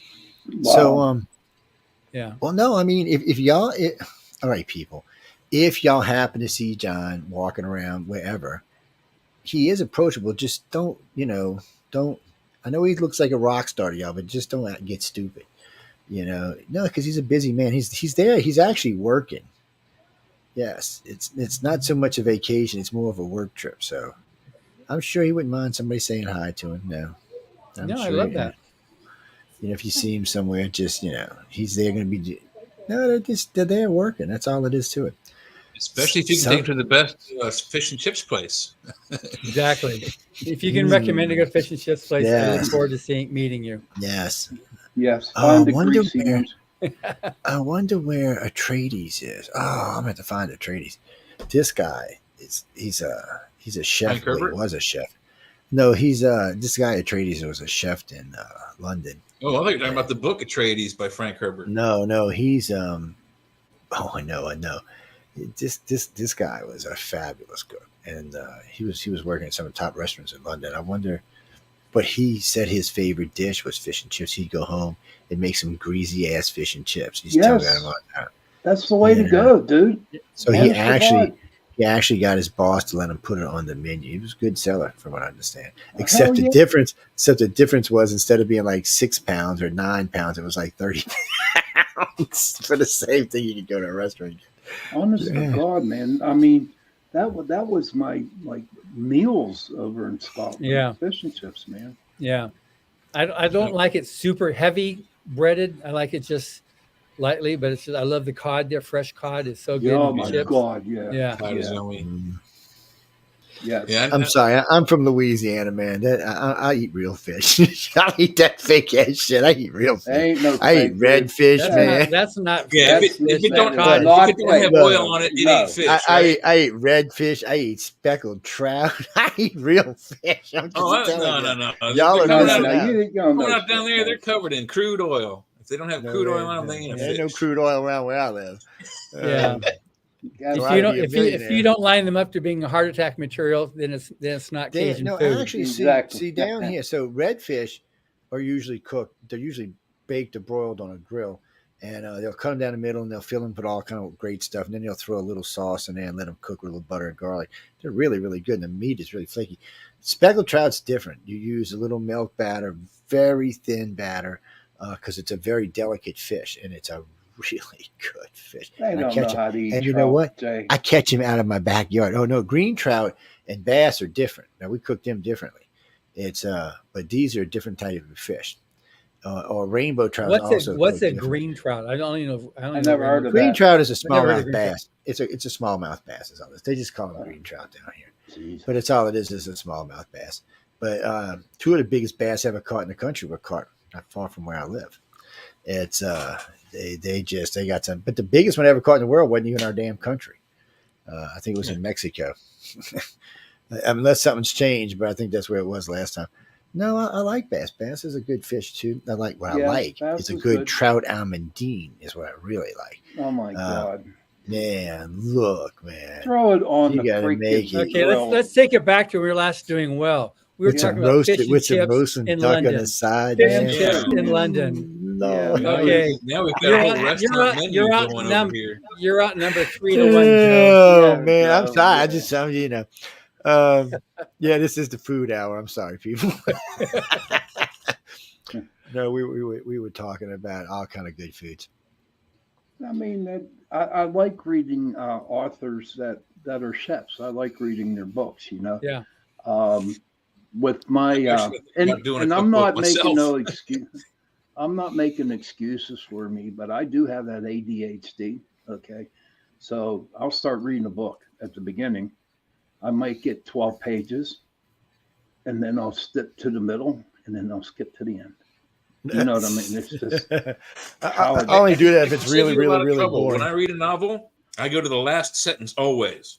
That's I what read my the mom last does. sentence first of any book I read, and then I start at the front. I'm like, I'm trying to imagine as I'm reading it, how do I get to that last sentence? Do you want to say something? That sounds like work, man. I want. No, I like the fact that I can listen. It's way easier for me. I like listening too, Joe. It's like right now I'm listening to Mission Earth driving back and forth to work, so I can catch it and listen to it. It's a good listen. Catch about an hour, 20-minute ride each direction, so it's interesting to do it. Yes. So I'm gonna be gone for like 2 minutes. I just finished that 2-hour workshop and then went right into this. So go get something good, man. We'll be waiting on you. we got you. Don't worry about it. Don't worry about it. We got you covered. Oh man. Anyway, guys and girls, that was John Goodwin. He'll be back in a few minutes. I like him. He's a very cool dude. He's a nice guy, man. Very nice. Really, I mean, he is. I'm enjoying his conversation. Dax. No, I've been knowing John for about 5 years now. Yeah, he's a good guy. I like to give him shit, but he's a good guy. No, hey, Joe, the one I like to pick on the most is his wife, Emily. She can't help it. She's just pickable. Yes, some people are more pickable than others, and she just happens to be one of those people. And I'm No, sure she's she's good, hearing too. you say that right now, Joe. That's okay. If she knows she was, she'd be saying something back. She couldn't resist herself. She had to say something. It's no, I like her. She's a good person. Hey, Joe, Everybody I've met over there so far is a really good group of people. have you ever eaten walleye? Yeah, actually, I have. That is It's some good tasting fish, man. I've eaten most fish in the United States because what we don't have down here, somebody usually has in a restaurant or something. So we'll see some Yankee fish. I like how you wrote that. Yankee, Like, come like on, dude. Yankee. No, I did. That wasn't me. That was somebody testing the message board test that said Yankee fish when I looked up. Yankee fish, man. some of that Yankee had it. No, that's not. Look, people, that's not why we call them Yankees. Y'all know why we call them Yankees. Why do you call them Yankees? Oh, we can't tell y'all because y'all are Yankees. I'm not. I was born in Maryland. It's the Well, you first see, southern shame on state. you. You should know.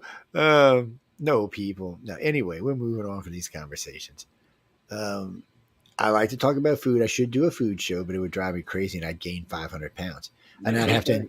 I would have to invite Amelia on, because she's the number one food. She is the number one food tease on the whole internet. Yes, oh my God, yes. Don't get on her food list. All you can be thinking about is food all the time. Yep. Yeah. She is. She's evil. Oh no, she's evil. She likes to send you all kind of good lookings. And we're not just talking dessert. She's talking food, man. I'm like, stop it. Good Italian food. Very good yes, Italian food. good solid food. Yeah. I'm pretty sure on my Facebook I have a recent recipe I discovered and I made a few weeks ago for shepherd's pie. Oh, what do you use? What do you use? Lamb. Good man. You use lamb. I like to use ground meat though, but lamb is the It was ground. Yeah, it was ground lamb. Yeah. Ground lamb, yeah. But on our shepherd's pie, we do the ground meat because my mom don't like lamb. Then we do a beef broth in there with some peas, then mashed potatoes on top carrots. of that. Yeah. All right, now, all right, enough of that crap. Let's see. Yeah. Joe Biden stumbles through pre-written note cards as he forgets the Pacific. What he forgot the Pacific. How do you forget the biggest ocean on the planet? I don't know. Oh, wait, we got to talk about this one for sure. Evidence proves one of the most impactful events in history was a lie. Do y'all know what this is? The moon landing? Yeah, so this cracks me up. So the boots they found, they said, Neil Armstrong's didn't have grooves in them, like the ones they showed on the landing on the moon. Mm-hmm. So now everybody's running around saying the moon landing wasn't real because the boots that Neil Armstrong stepped on the moon with, they had grooves across it. These boots have these little round circles in the bottom of them. And they're definitely not the same boots. So I was talking to a group the other day, and they're like, see, Joe, we told you, because they got a bunch of these people who think we didn't go to the moon there. See, we told you it's the boots. I said, well, let me ask you a question then. I said, the moon landers are up on the moon right now, and you can see them. They're like, what do you mean? I said, oh, yeah. 10X or better. Well, you don't have to do that because U.S., Russia, and China, and India all have satellites that orbit that have taken pictures of them. So you can go to their sites and see the moon landers for yourself. And the other question I asked right after that is, I said, and why would India, China, and Russia lie for us? If those landers weren't there, why would they lie? Oh, see, they're not there. The Americans were lying. I said, more than likely, some stupid person at NASA put the wrong boots there. I said, that's probably more like the truth. I said, but hey, you can believe whatever you want. We live in a free country. Feel free. I hate people like that. Holy shit. Holy crap. Well, John is actually Neil Armstrong. He's just being reincarnated. Y'all didn't know that, did y'all? See, I know stuff. Then why isn't it called Apollo Press? Yeah. There we go. We're on to something now. Let's see. Filipina Refugius. I'm saying that wrong, I'm sure. Refugius. Okay, close enough. I'll be back. Okay. Who? Oh, okay. No, we ain't going there. Sorry, you can't ask that question. Go to another one. Did you see that article I sent you about the moon? Oh, which one? No, I don't know. Did I? They finally came to a conclusion of what the center of the moon is. I did. I did see it, yeah. We didn't already know. But I did like how it started out with green cheese. I thought that was good. Yeah, it's classic buffoonery right there. No, he's gonna be in Frankfurt, styling around. He always looks good when he's walking around, taking care of business. Uh, oh, I don't know. You gonna be doing any panels while you're in Frankfurt? No, I've got. I'll be attending some. Just I'm doing that to just learn more about what's happening. Publishing is changing a lot right now, especially with Yeah, AI. yeah, So I'll be attending panels and just trying to learn stuff. And I've got a lot of meetings. I'm just trying to keep up with what's happening on international scene, and with the pandemic happening, a lot of lines, things change. People yeah. change on position, so I just need to make new relationships. It's a good time to be doing it. Yeah. Uh, that was funny, Steph. Steph said you're not worried about being nuked while you're in UK. Medvedev said he was going to nuke London, so you better be careful while you're over there. It's no, he actually said he would nuke London if the Brits put boots on the ground in the Ukraine, and the Prime Minister said they're putting boots on the ground in the Ukraine. So no, not to fight, to train. Yes, but Medvedev said they would use special tactical nuke against the ones in the Ukraine and a special tactical nuke on London if they did it. I don't believe he will, but I didn't hear Putin say that. So that we would got to make ruin sure my John's fish and safe. chips. That's not okay. Yeah, no, that's not cool. It's not cool. If somebody messes with my fish and chips, I'll be pissed. That's not okay. Well, you can hijack it to Ireland and get some shepherd's pie. Yes. No, I went fish and chips in UK, in London. Okay. Actually, y'all stop talking about food. Y'all making me damn hungry now. I'm going to have to go find something to eat while we live. You started it talking about KFC. Yeah, but we're supposed to have moved on for that now. Who is and this? For anybody that doesn't know, we're in Writers of the Future. We started year 41 now. So we won entries for the Writers and the Illustrator contest. So you submit your stories or your art. What do you mean? What you mean? Ooh, excuse me. Y'all want to know what my favorite story is in each one of these and my favorite artwork? No, that would take half the show. Or what's left of the show, actually. I actually know because, well, okay. So this one, and this one, and this one, I have been there when they did these books. I mean, I was part of what was going on there. These, actually, John had given me, I think, all the way to, well, I bought some and he gave me some. So anyway, it was to book 26. And that's as far as I've gotten backwards on them. Now, I'm going to tell you a little secret. The quality of the writing is about the same. And what I mean by that is it's PG-13. Yep. So the stories, you're not going to hear, you're not going to read nasty language. There's not going to be nasty sex. There's not going to be blowing up guts and killing all over the place. But yet the stories, and I promise you this, the stories will still be entertaining. And actually, for me, it was kind of a flashback to when I was a kid and I was watching all them TV shows my mom used to watch out of the 40s and 50s that were just, or even some of the ones that when I was growing up, like the Cleavers and shit, there was just, there was a sense of humor there that didn't involve anything bad or nasty. And these embody the same thing. It's one of the things I like. It's one of the things I like about them is that's how they do, because that's risque, keeping yourself to just this type of story, especially when you go to sell them on open market. And they seem to do well. I mean, the stories are good. You're going to enjoy the story. I guarantee you. And it's more than that. So like this set we were talking, it's 159 stories, separate individual stories. You don't think you're not going to, you don't think you're not going to like one of them? I guarantee you can like far more than one of them. Yeah. And what's nice about this is it's multiple genres. So now I'm going to let John take you down the genre thing. But so in this 10 volume set we got up here, how many genres do you think this represents? It's the overall umbrella is called speculative fiction. So that starts off with science fiction, fantasy, but that breaks down into epic fantasy, humorous fantasy. You've got pulp fiction. You've got, I guess I just finished going a whole thing on this where people ask, what can you submit? And so with the fantasy, you've got all of it. Yeah, it's like the whole hard science fiction, light science fiction. You've got humorous science fiction and fantasy. The steampunk, which was a big thing maybe 10 years ago.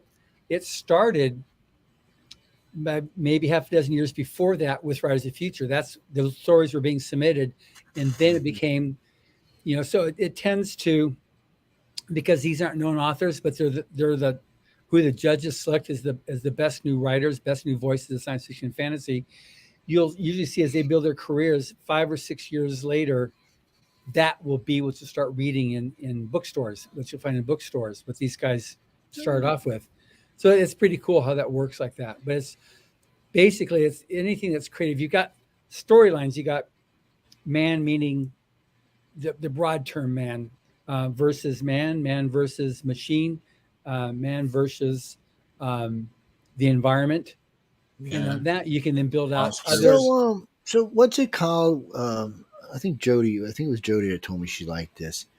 Or was it somebody else? Now I can't remember. But anyway, when you're doing like right now or barely in the future, it's like I can't remember. Well, you got near future science fiction, and that's so that's like a lot of mainstream writers will write near future science fiction, but they won't call it science fiction.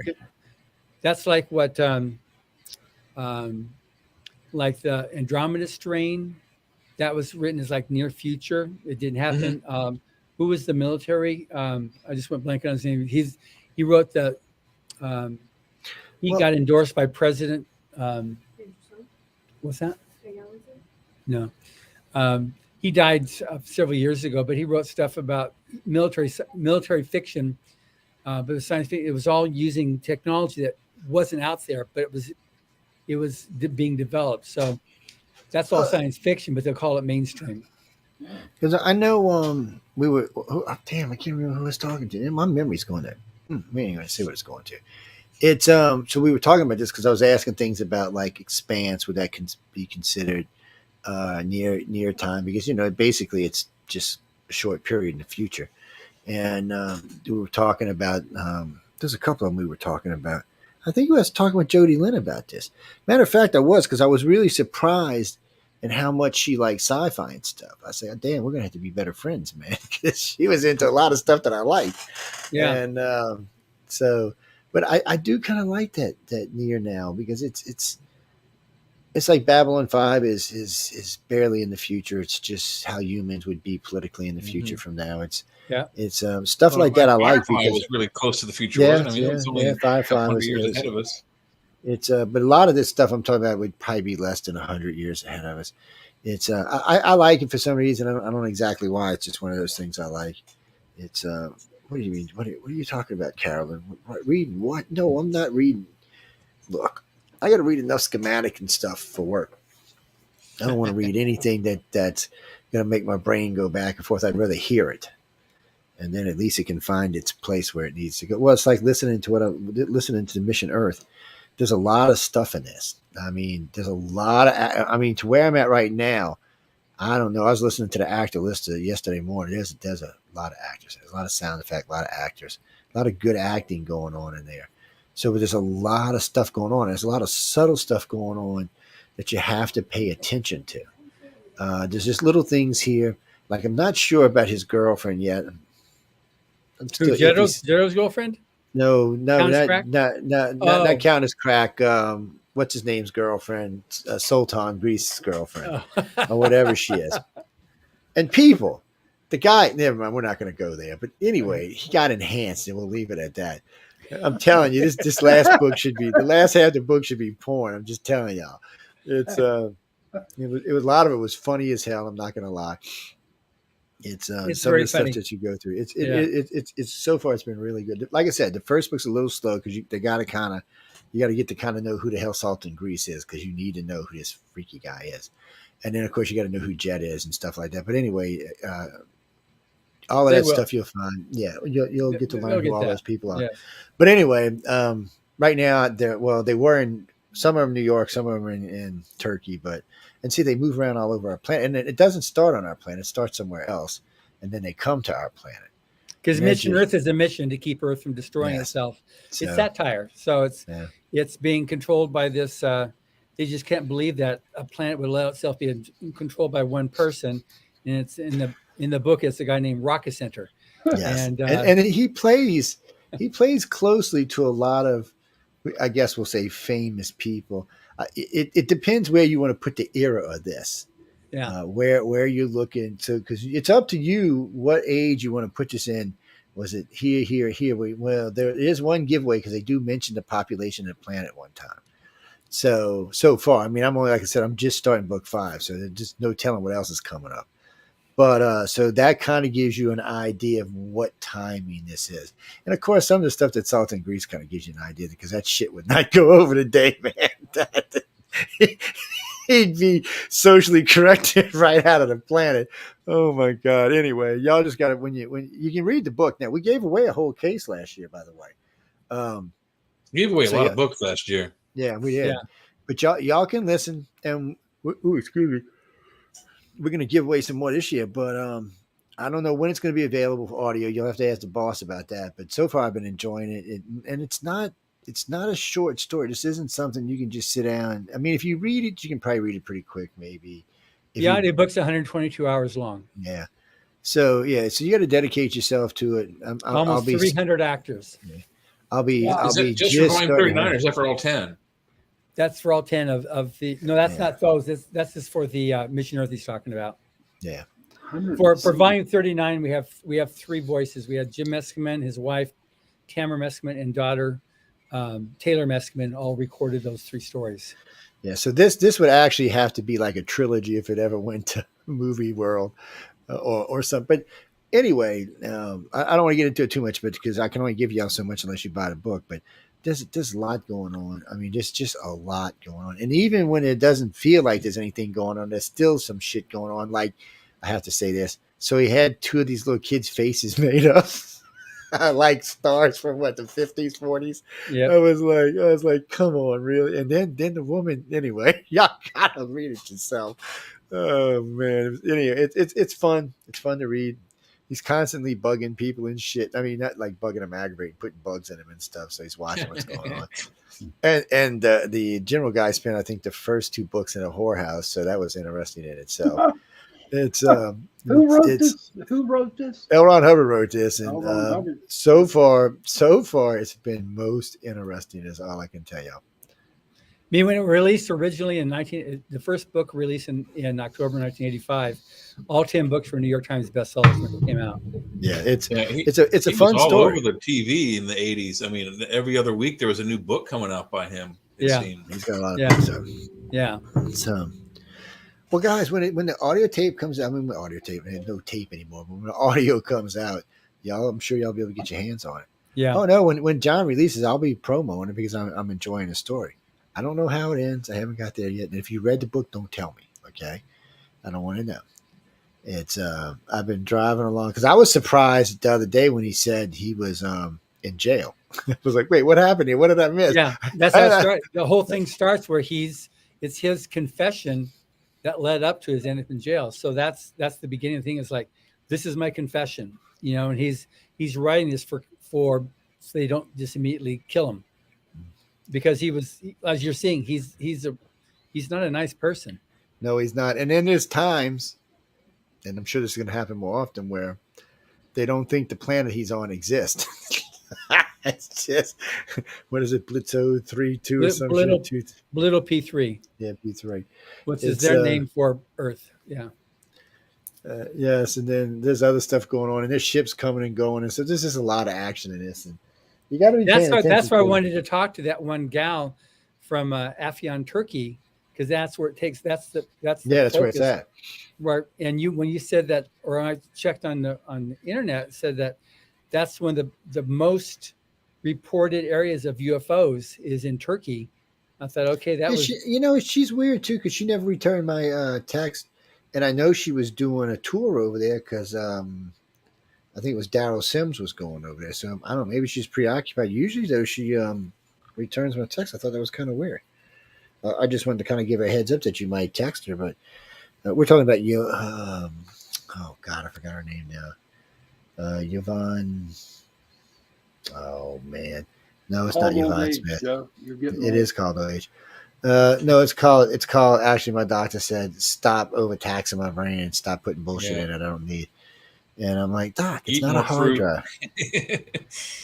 Because I said, give me some drugs. And he said, you don't need no drugs. Because she did some kind of test. She said, your brain's fine. I said, no, it's not. She said, yeah, it is. She said, you got too much shit in there.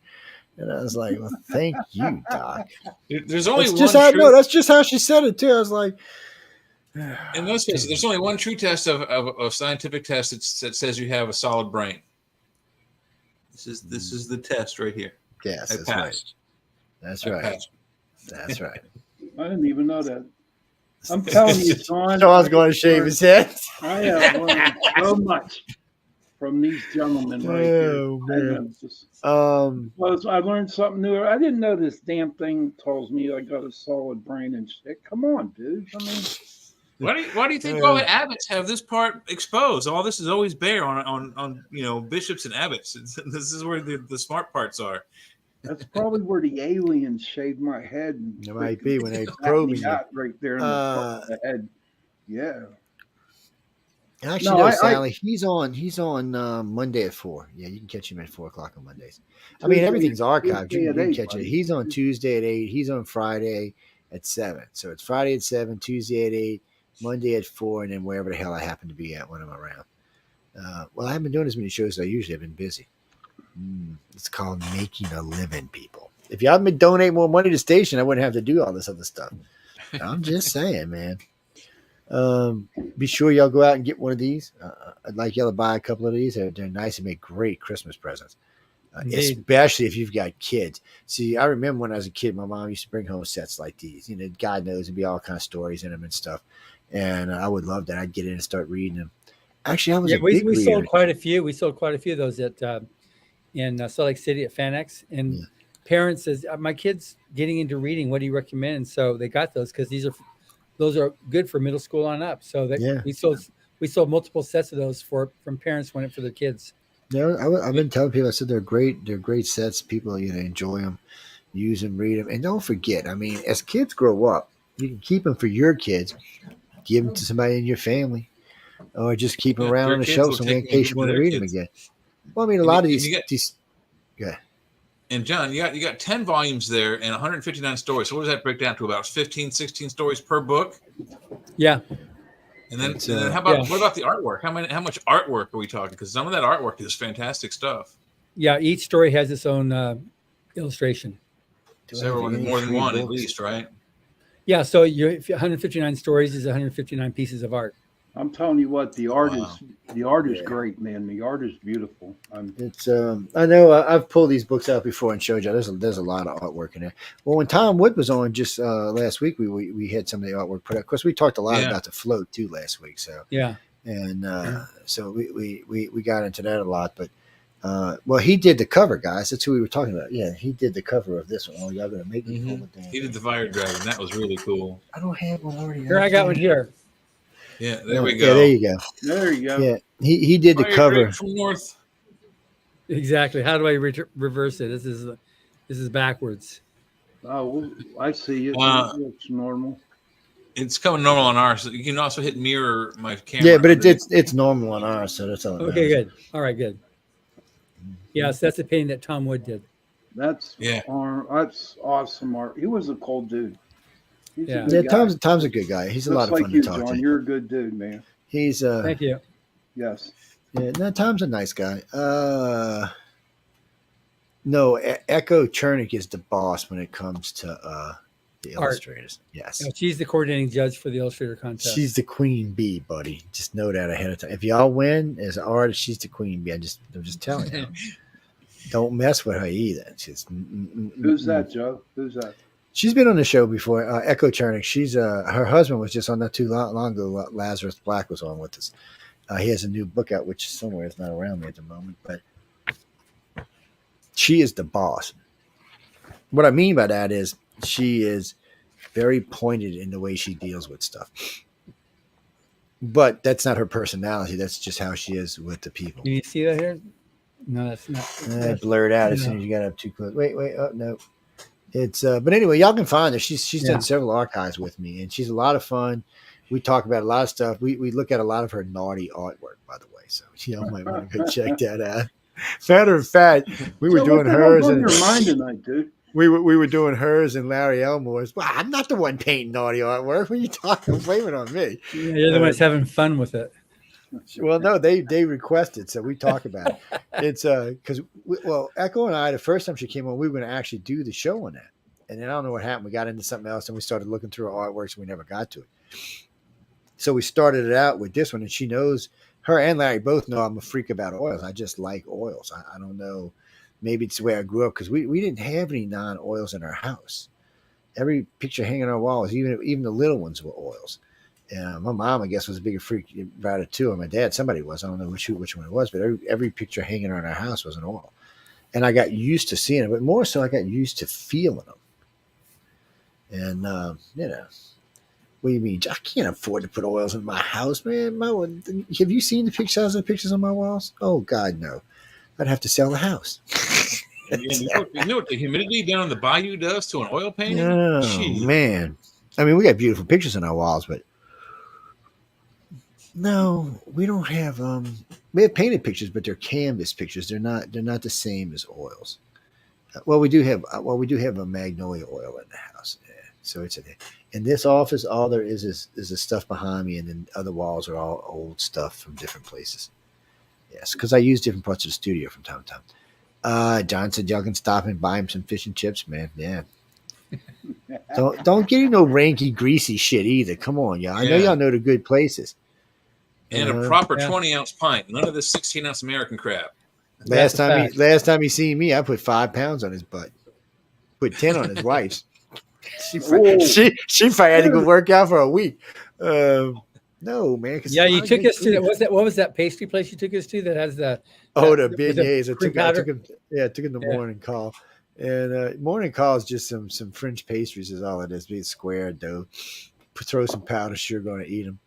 No, the good stuff was that Dragos and that Impastados. That's where the good food is. No, the really good food is downtown at like the Quarter Two Sisters or Antoine's, where all the vampires live and stuff like that. According to Ann Rice, Antoine's is the same owner over the last 150 years. And if you walk down the aisle with all the pictures of different owners, they all look the same. They all look about the same age, and they all look the same. Yeah, so she says it's all the same person. He just changes IDs from time to time. Hey, that's, what do I know about vampires? I don't go down there chasing them. I leave them suckers alone. We'll send John down there. John and Jack can go vampire chasing. You forget that. Oh, man. I want to interview one. Joe. Well, he's going to be in Europe. There's vampires over there in Europe. It's vampire country, yeah. In New Orleans. Yes. I'd rather do the ones in New Orleans. No, I can get you. I don't know if I still can, but I might be able to get you an interview with a vampire in New Orleans. You know what? I'll ask. Look on our thing. Her name is Aline Pistanio, and she knows some vampires down here and some necromancers and stuff. I don't like them people, so I've been to the vampire ball, and so Ann Rice's ball. I don't know if they're going to do it anymore. She's gone. Yeah, so we'll have to find out. When I was in college in Savannah, we had a vampire. He was a really neat dude. He worked in the 7-Eleven in downtown Savannah, Georgia during the day. And then when the store or whenever his shift was over 11 o'clock, 10 o'clock at night, he dressed up like a proper vampire and walked around the streets all night long. Oh, Lord. He'd probably get mugged down here. He probably would. What do you mean? What are you talking about? So you from the UK? You're from London. So what are you talking about? Pubs have the best fish and chips? Well, down here, a lot of the bars have really good food. See, in Louisiana, it's against law for them to serve alcohol if they don't serve food anymore. So on Sunday. On any day. You can't. You got to have food. Oh, really? The bars have to have food. It's on Sunday. In order for the bar to be open on Sunday, they have to serve 50% or more of their ticket every Sunday of food. Yeah, or they can't sell beer. So usually what would happen about 2 o'clock in the morning, 1 a.m. and on, people would just be filtering through getting something to eat. Oh, yeah, they had a place called Gino's Speakeasy. They had the best poop I ever freaking ate, probably because I was drunk every time I ate one. If anybody knows a place by I'll be around Piccadilly Station area. So if anybody knows a good fish and chips place, because I'm scheduling some meetings. And if anybody knows any good there, let me know. There you go. Oh, I didn't even realize what I typed up there. Happy, crazy Canadian Thanksgiving. Oh, I hate Thanks, autocorrect. grieving. Yeah, I saw that earlier. I was like, what I the hate hell? autocorrect. I really do hate autocorrect. That's why I hate it. You mean what I'm writing? Oh no, I'm writing something about something that went on in Gulf Breeze, Florida. Jesus, 40 years ago. hmm I'll I I'll, was around fin- then. I'll I remember finish it that. eventually because I want to torture his wife. That's why I'll finish it eventually. It's Now, John, whenever you see books that are in bookstores, right? Yeah. And you say, I know that guy, or you know what I mean? How does it make you feel when you see what writers of the future, these guys that you, and mm, ladies, that you just worked with and see their books out there in like in Noble's books or whatever? How's that feel? It feels good because it's what we're doing with it with this competition is really seeding the future of science fiction and fantasy, and it's a lot of work goes into it. A lot of the staff here work a lot to make this go. they do too. And what's good is the actual result is when you see these people actually have their success. And like there's a guy named Patrick Rothfuss that his first book came out, hit New York Times, and he said in there in the intro of his first book, I can honestly say I would not be where I am right now without Writers of the Future. So we've got people like him. Orson Scott Card and his book on writing says enter Writers of the Future. We've now made that cut in people because it's been 40 years.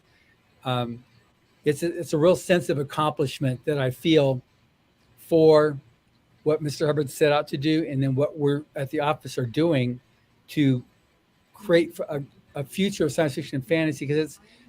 Because it's middle school, we tend to go towards not a pessimistic but an optimistic future. It's like Yeah, if it is something that's dystopian, it's a very clear lesson of what we don't want to have happen. right. So Yeah, it's a morality play. Yeah. yeah, so we have something here so that the guy can learn better, he can do better, things can come out okay, even when it's all looks darkest, you can still pull it off. And sometimes there's just fun stories, like Jody likes writing her humorous science fiction, but it's really good at like conventions when I walk around and I'll see people that I know, say hello to them. They come by and say hello, say, I won volume 7, I was volume this. And now that because we got this acceptance for the contest, we've got the owners of the conventions getting us more spaces that's for free that we can use to invite the winners to come there and sign books. It just shows a sign of the competition continuing to grow and the acceptance. So I really like that a lot. That's awesome. Now, Yeah. You know, I'm going to another throw aspect this. you can consider is the fact that where we are technologically, some of the stuff that's coming out in these books isn't going to be science fiction eventually. It's going to be science fact. And Yeah. think about it. If we're like Star Trek era or Star Wars era, nobody really wants to read, a historical OK Corral history. They don't want to read about the Western times. They need something that's current. So I mean, at some point it's going to be current events. Science fiction will be current events. So, okay, now I like what you said about get the movie The OK Corral, right? Right, the book OK Corral, and just take it from the way it was written, but put it scientific, science fiction. Science fiction. Yeah. Who's done that? Star Trek did that. Star Trek did that. Yeah, Star Trek definitely did that. And it's just, it's you got this this movie that made a little bit of money a couple of years ago with these blue people. Yes. Avatar. Avatar. Yep, you got Avatar. It's a Western. They just took a Western and they made it. Cowboys and Indians. So yeah, the Naboo were the Indians, and the Cowboys were these Bonnie Ribisi and all those guys coming in that were trying to attack them. So listeners, these guys probably already know this, but for y'all listeners, so there's a little secret about Star Trek, the original series. It was a Western. Matter of fact, the guy who wrote it, Gene Roddenberry, just before he started writing Star Trek, was writing country and westerns. So basically that's what. And when you really pay attention to Star Trek, that's what it is. It teaches a lesson. I'm going to geek out right now. So in the original series, they did say it was like they wanted to. Gene Roddenberry said it was like a wagon train to the stars, and they used to have these things called phaser guns, and they had this special suede holster that they put them on, and it was made to look like a cowboy. God. Well, it's not really that well, but you guys remember this from the show? I remember. Yeah. Rick wore this around his belt with a phaser and a communicator on it. It was made to look like the old fast draw rigs that the Cowboys wore. Well, he had fairly decent success with writing with that. All right. Yeah, man. He was pretty good. I got to look what time it is. I can't keep John up real late. Emily will hurt me. Well, it's early. But here's a piece of fact too. Like, Westerns were originally called horse operas. Oh, I didn't know that. I did not know that. Those are horse operas. And when space opera started, it was a takeoff because it was Westerns put into space. So it was called space opera. So if you look up horse opera. Well, that's exactly what Serenity is. So yeah. Serenity is very Western. All the guns are slung low on the hip. Jackie, Serenity. They're both. They're spaceship. If you look at it from the side, it looks like a horse. It does. I never paid attention. Jackie, no, Serenity, there's a movie and there's 12 episodes. It looks like a horse from the side. Yeah. It's got 4 legs, 4 pods, and like a long snout on front where they sit. It's a horse. Yeah. It got canceled in its first season. The movie's not bad. And there is 12 I think it's 12 episodes, either 12 or 14, but 13 episodes, but only 10 made it to air. 3 never made it on air. So you can go watch them and check them out. It's a fun. Matter of fact, the guy who went into Newcastle was his next series and did really well with it. Nathan Fillion. So he did well with it. And yes, it's Quantum Leap. So we can put John in Quantum Leap. I think John would make a better actor than the guy that got in it now. Jesus, this guy he's all right. Well, he's not old enough for the part. Dude. Well, no, he's not old enough for the part. He just needs to put you in the penthouse next time you go out there for the part. Yes, no, he's rough on me, people. He treats me harsh when I'm out there. Y'all just don't know. Hell no, man. He makes me work and shit. Poor guy. No, I'm not the one who does that. That's no, I know it's not him either. The last time it was time before last it was Sarah, and then Sarah again, and then I can't think of his name right now. And he put me to work, and then I got to watch him leave, but she'll put your ass to work too. And they workaholics. That's why. Oh yeah, the whole bunch of them are. If you win and you get out there, you'll find it. Unless you're like a Hollywood star and you're intending you need to write to Mr. Goodwin. That's a whole different thing. But the other way you're getting out of there is to win. They got a good group of people. Everybody I've worked with or talked to over there is good people. Well, it doesn't matter which group they're out of. They're just good people. Plus, so far I've asked a lot of impertinent questions, and nobody from the group that works. I'm talking about the people who work, not the winners, not the judges. So far, none of them have backed down from a question. And I can be a pain in the ass sometimes when I ask questions. Janice, no, I ask them hard questions. I don't have to now because I harassed them the first 2 years, but I'm just saying I've done a lot of investigation work in my time, and usually when I walk into something like this and I start asking questions off the cuff, out of the blue, something you're not expecting, most people will hem and haw or pause. It'll be like, I'll say, well, how old are you? And they're like, well, now you notice is a question that should come right out of their mouth because it's simple. How old are you? You should be saying I'm 35. But that's not how it is. So in this case, it didn't matter what I asked, whether it was with Galaxy Press or Arthur Services, they answered the question, and they weren't being coached. Nobody was around with them. No, nobody was chaperoning or anything like that. Because I just walk up, poor believer.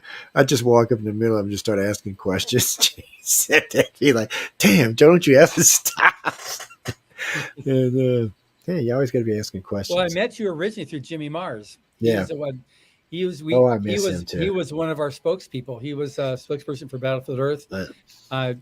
He did a lot of media for us. He wrote articles for us. He was He loved L. Ron Hubbard's writings. Oh, yeah. He'd read his stuff when he was growing up as a kid in the pulps, and then when he read Battlefield Earth, he said that was just awesome. He did a whole thing on that. So he became our national spokesperson for Battlefield Earth when we came out with the campaign in 2016. Yeah, That's how I met you. Yeah. Yeah, I miss him. I wish he was still around. Yeah. Chris, he's talking about Jim Mars. He said Jimmy, yeah. So, but yeah, it's Jim Mars is who he's talking about. The renowned ufologist, yes. Jim Mars was great. Jim Mars was just not a ufologist. Him and I talked politics. Matter of fact, he wrote the not Century. It was about the Kennedy assassination. Anyway, Yeah, he wrote that book, which the movie was made from. Yeah, so him and I got into an in-depth discussion, and Jim and I policies aren't that far apart on politics. So we got into this book. I mean, we got into this, and this was insane how much information was in here. I mean, it was just insane. Jim was one of them researchers that he just couldn't leave nothing uncovered, and a lot. We worked on joint projects together and other stuff, and you asked him to do something, it was done. I just miss him because it's rare to find people like that to work with, and he's just, he's passed now, but he was a hell of a researcher. He was a hell of a guy all the way around, and he was a good writer. He was just fun to deal with. No, I'm sure he aggravated some because we got together one night and decided who was a good ufologist, who was the bad one. So I'm sure we pissed people off oh man, I have no doubt we hacked some people off. Well, no, he wasn't scared. That's one of the reasons I liked him. He wasn't scared to write what he was going to write. He wasn't scared to say what he was going to say, and he wasn't going to back down from his opinions. And it's one of the reasons I liked him. Whether we agreed or disagreed, because sometimes we disagreed, he wasn't going to back down from his opinions. It's one of the things I liked about the guy. We had many heated discussions on the radio. Many. Yes. Yes. I told him you're going to get probed by an alien if you don't stop. That's how So anyway, but he's a good guy. So if you don't, we've done lots of lots of archives with him, lots of shows. So but not just us. He was on anybody who was doing that kind of radio. You could probably find an interview with him. Yes. But that's how I met you. Was originally the first show I did with you was when I came on talking about, because he had just passed. So I was going around because I'd spent quite some time with him the last couple of months, and we were actually working with him to try to handle his health. And we had him coming to specialists in Los Angeles and setting him up to get through. And he was making headway in one, and then he got hit with something else, and just boom went, and that was it. Yeah. Yes, because somebody had asked me, they wanted to buy it. I have his last two shows. I've got this unique thing.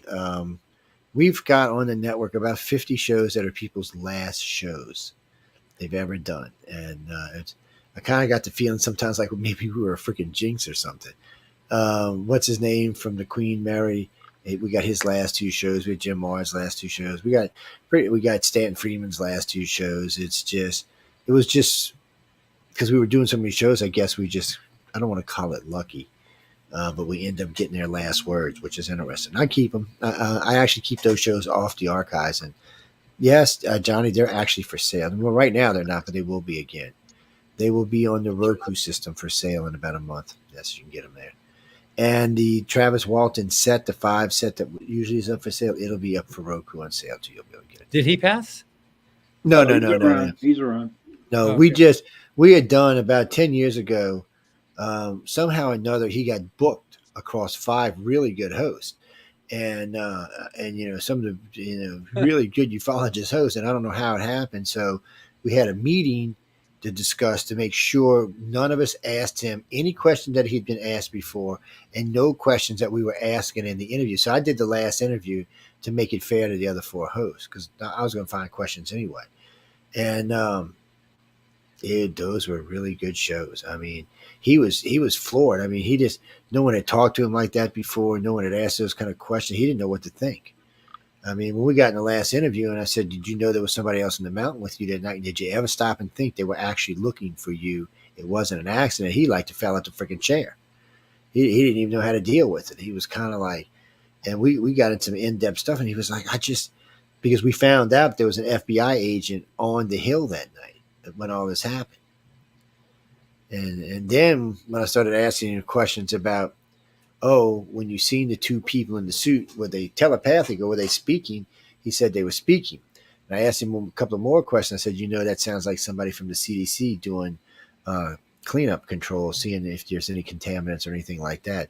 And he said he got the distinct feeling that's what it was. So, and remember, people, if you've watched the movie Find the Sky, only about 40% of the movie is accurate. Yes, the rest of it's not. So, Yeah, and you He know does what the was same thing. something about that movie with him was that he really didn't like the way it was, no, he didn't. filmed. He hated it because Yeah, but it was nothing he could do about it. That's what happens when you sell your rights to movies and stuff. They wanted to make it exciting, so they added in stuff that wouldn't be there.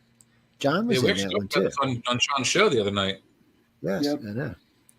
Yeah, no, Janine John was in the movie. Yes. He was the guy dragging him down the hallway, the thing with the big alien head and shit. That was him. Sure. Yes. Yeah. Well, what is a costume? All right, maybe it was Emily, but still. No, no, I don't pick on Emily anymore. I gave her a sword. I gotta be nice to her, man. Exactly. You better be I nice could to her. get cut up. Was it Mhm. who we got up here? Frankfurt. Yeah, y'all all right. Frankfurt, no questions. Rinzi who? That looks a lot like Leah. So who are you? And what question do you have? Oh, okay, then that's cool. Your name looked. Anyway, we're not going to go there. But your name looks suspicious. What? No, it just did. I'm sorry. There's nothing you need to know about, but it just looked suspicious. Oh, okay. Well, I don't know. They were asking how long is a flight going into Frankfurt from here? He's flying from Cali. 14 Yeah. hours. I think it's it might be that 13. Because I know Linda looked up the flight to China. It's like 18, and that's 18? yeah. I don't know where she looks. It's only a 12-hour flight because Paul left from San Francisco. Well, no, that's what I said. I don't know where she asked because China's a big country. So was it Beijing? Was it Hong Kong? Was it Singapore? It all depends what part of the country you were in to how long it's going to take. It's like the U.S. I mean, it's 6 hours, 4 hours across our country. So it depends where you're at when you fly. Hey, Emily. No. What do you mean a mug? Oh, a pint. Oh, I'm sorry. It didn't make sense when you first posted it up there. No, he only drinks high dollar liquor, people. You better have some. You better. No, I'm serious. No. You better have some of that Van Winkle out when you see John. Do you drink Guinness, John? I do. Okay. I you know also like wheat beer too. Good. You ever try the cider over there? I have not. Oh my God, it's pretty decent. Not a lot of alcohol in it, but it's very, very good. But Honestly, I'm not that big on having to have alcohol these days, so that'd be good. okay. If Yes. you do a Guinness, my experience was if it's room temperature, it's really good. The Van Winkle, $5,000 a shot. That's what the man wants. I'm gonna get these people trained. Yeah, John, it takes a little effort. And Yes, Sean, yes, on the Guinness He said he would like a manicure while he's waiting on his shot too. on the Guinness front, Sean, that room temperature advice is really relative because in a pub in Kentucky Ireland, the room temperature of the pub is probably like 32 degrees. Drink That's why everyone wears those really thick sweaters. Okay, So we're gonna leave that room temperature. different animal altogether over there.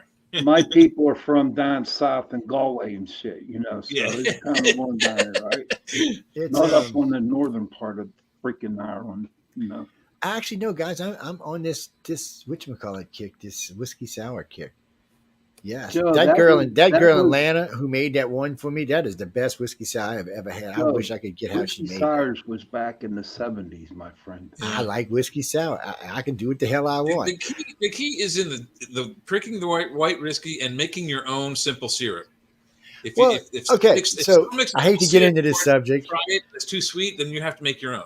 Well, I don't know. I've had several. I had a couple when I was out in LA. One was for $50. I like they had a heart attack. Then somehow I got it for free, so we're not going to go there. Tom and them were with me. They were laughing their asses. And anyway, I don't know, people. No. So, all right, real fast. So I'm sitting there. We were at the Roosevelt. We went to go see, we walked in and there was a burlesque show going on. So we stopped. I'm with a bunch of illustrator judges. Of course, they're going to stop and look. I mean, there's no doubt. So we stop and look, and so I ordered a drink. I said, I want a whiskey sour. She comes by. She says $50. I set my card down on the bar. And I said, I really feel like I should get something extra with this drink. I didn't say anything bad or nasty. And Echo liked to pee, so she was laughing so hard. Anyway, I said, okay, well, it's right there when you're ready for it. And then it sat there for like 20 minutes while we were watching. So I picked it up, put it back in my pocket. Never charged me for it. And it was a good drink. But the one in Atlanta, I don't know how this girl made it, because the other girl made me when it was nasty compared to the one the blackhead chick made.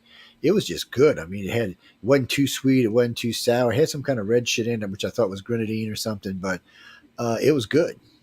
And I hope I can find some more like that. And that's a good drink. And no, I don't want the big round ice cubes or the big square ice cubes. I want regular freaking ice cubes, people. Damn. That's John's fault too. Everything's being blamed on John tonight. Yes. Well, as long as they enter the contest, I'm fine. I'll take all the blame. Right. Just enter the contest. Enter and win. Don't just enter and win. Just enter. Can't win if you don't enter. No. So, we went through this a couple of weeks ago. I forgot who was on. There's nothing. There's no way I can help you. I'm sorry. There's nothing I can do for you. It's not like I can go up and bribe anybody or anything like that. No, it's not going to happen.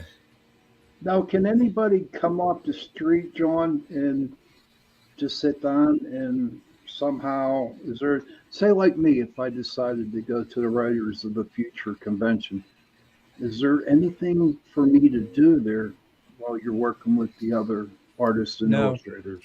No, it's a closed event, even more so we've got the biggest names, like said in science fiction and fantasy, that are there as judges. So yes, they are. We're always really good with security. We're in Hollywood, so it's also, for all the quote unquote glamour, it's also the land of nuts and fruits. So you've got. Yeah, there's a lot of those around. We're really keen on security. Okay. Yeah, no, I told you have to win to be part. Now you can go see them at Dragon Con or FanX, and they've always got a lot of writers there with them or illustrators there. So a lot of the people who have won or past winners sometimes will be at there, and a lot of times, like Jody, Lynn, she was there. She wasn't there with them; she was there with herself. But I mean, you can catch a lot of them, and there's a lot of them around. So then you can see them all you want. But this, no, they don't. They give me hell about even talking about it too much. Oh yeah. Every now and then, Joni will smack me in the back of the head. I heard that. Back. I'm like, Joni, come on. I'm your favorite. Back. And there's another slap. But it's only fair because I like to pick on it a little bit, because if someone listens and they hear, it gives them an idea of what they might expect, and it may even make them want to do it a little bit more. Because it's not like it's horrible. It's a lot of fun. It's a lot of work. I'm not going to lie to y'all. Yeah. If you win and you get to go, they're going to bust your ass the entire time you're there. But you're going to. I can't stress you the amount of information you're going to leave with. If you're an author or an illustrator, this is the place you want to be. Get that if you open your mouth and a fire hose gets stuck to it. It's just these people are serious. They're very nice. The judges put up with all kind of shenanigans. Shit, they invite you to lunch and shit. You're just not going to get this kind of treatment with these kind of names anywhere else. I mean, everybody who was there that I've met all got credits to them. A couple even got movies to their credit. So it's, these are just not people you're just going to wander into walking down the street, and they're not going to be willing to help you either. Here, they're willing to help you. Yep. And they're gifted, talented individuals. And they don't mind you bugging them. I'd already been saying, leave me alone, people. Jesus.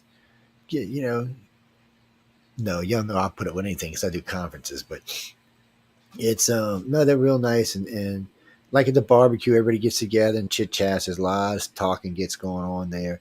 There's a lot of talking all the time. We do our live show as well. Yes, you've seen that, the live a live theater production. In fact, just this last weekend, Emily and I were at a film festival, and we were there with the CEO of the Edgar Rice Burroughs Foundation, and I met several of his grandchildren, Edgar Rice Burroughs' grandchildren. It's in Tarzana, which is named after Tarzan, that was a big property that Edgar Rice Burroughs owned. But also, one of the presenters was Bruce Boxleitner, who's been you'll recognize him. He Babylon was 5. Yeah, he was Captain Babylon 5, and he was in Tron, his main dude in the first Tron. He reprised in the second Tron. So he's also in several of our shows. So we talked to him about coming back, and he said, I love those things. So him along with Martin Cove, the guy from Cobra Kai and from Yes. Karate Kid. So he's done a lot of the shows too. So hopefully we'll be able to get them to come back next April when we have our awards week and help perform in the show. And Bruce said, "Well, if I'm not filming, then yeah, I'd love to come there." So hopefully that'll happen. Yeah, wasn't Bruce married to one of the Little House in the Prairie? Yeah, people? not anymore, but he was. Yeah, He was. Yeah, I knew they would split, but yeah, he was in Tron. He was in both Trons. Yeah, and he's got a Western coming out this fall, a Western series that he starred in. But his wife's a total sweetheart. She was just. They're both just. He was so happy. She was so happy. It was now great. Well, who's the Johnny Depp wannabe guy? Oh man, I liked him. Him and his wife were really nice. He took over for him when he was on the TV series. Damn, I lied. See, this is bullshit with this name stuff, man. I was never good with names to start off with. I mean, no, in all fairness, I was never good with names. Faces, yes, names. But no, he even dressed like Johnny Depp. He came. I seen him 2 years there. He's got the tall blonde wife. He took over for Johnny Depp when he left. What was it? 90210, whatever the hell series it was. 21 Jump Street, probably. Yeah. He you introduced me to him. John's the one that introduced me to him. I can't. Is it one of the DeLuise boys? Dom Yeah, DeLuise's sons? But he looked just like Johnny Depp. I mean, he looked just No, like him. no, he don't look like Johnny Depp. No. Oh no, the guy he introduced me to looked just like him. He was all decked out like him when he came to the gala event. Because I kind of, when I first caught him getting out the limo, I said, "Is that Johnny?" And I was like, "Nah." And I said, "Well, that's not Amber Turd." So No, in the 90s in our college, I looked like Johnny Depp because I was starving, skinny, and drunk. Oh, yeah. I remember those days. And you had hair too, right? And I had a lot of hair back then. No, yes, I remember them skinny days. That was a long time ago. So we're not going to talk about that. I'm 255 right now. So, whoa. I got weighed at 195 at the urgent care the other day. That was wonderful. 289 here. What was that? 289. I'd gotten up to 270, and then I said, "The hell with this, man! I got to get some weight off of me." I have expensive clothes. It's bitches have to get to keep buying clothes because you keep getting fat. It just doesn't work. What was that, Denise? No, he's talking about Bruce Boxleiter from Babylon. Yeah, that's who he was talking about. Bruce, yeah. I've ran into Bruce at 2 different conferences. He was really nice both times. I mean, I didn't like hero worship. I am a big fan of Babylon, but I didn't hero worship. I'm a fan of Tron too, but it's I liked Babylon because it was more like how we're going to be in the future. It's, matter of fact, pretty close to how we're going to treat aliens and shit. It's going to be, anyway, we're not going to go there. It's a whole nother show, but we were just talking about, I like near future science fiction. I just do it. It gives me a sense of what might be coming in near time, you know. Like when I used to watch stuff as a kid, there was a lot of stuff that is actually come to be now. It's stuff, technologies we use, stuff we got. I mean, yes, we're missing like flying cars, and my George Jetson car is still not here, and I'm still pissed about that. But other things have come to pass. And I mean, everybody owns a 70-inch TV in their house. I mean, you get your own damn entertainment system now. You don't need to go to a freaking movie anymore. No, there's just a lot of stuff that's come to be. Look, it's galaxypress.com if you want to buy something. Writersofthefuture.com if you want to. He gives me $1. He gives me $1 every time I say that. What are you talking about? No. But I do know the address is writersofthefuture.com and galaxypress.com. Yes. And you can submit, or you can buy, or you can do both. But I suggest you go to uprn.com and buy this one right here and get the discount, people. Get the discount. Besides, you'll make me some brownie points with Maliva. She's tough, people. Y'all just don't know. Jesus. That girl is tough. No, she's a sweetheart. No, she really is. I mean, I really like Maliva. She's a workaholic, too. All of them are. Shit took me 2 years to learn her damn name. I think I'm kidding. I'm being serious. Oh, no. No, they all like to have strange names over there.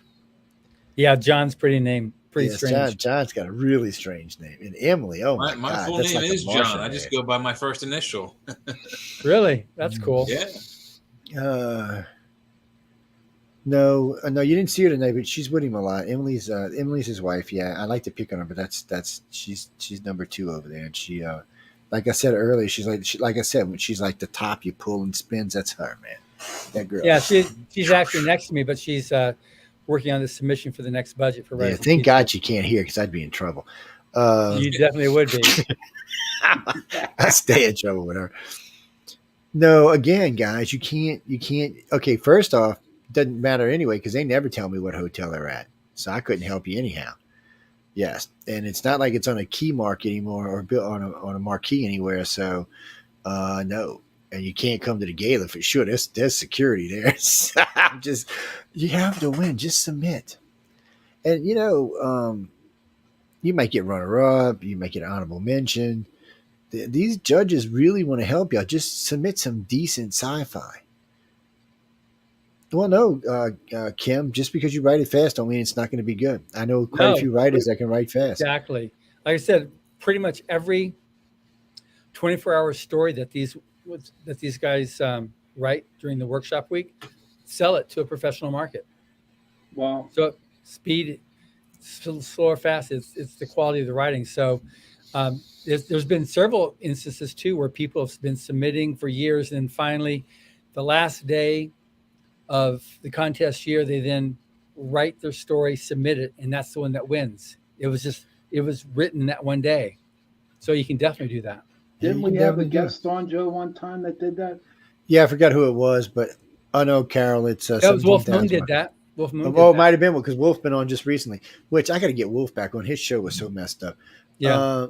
17,000 max words you can do. I mean, a lot of them seem to finish out around 7,000 to 9,000 words.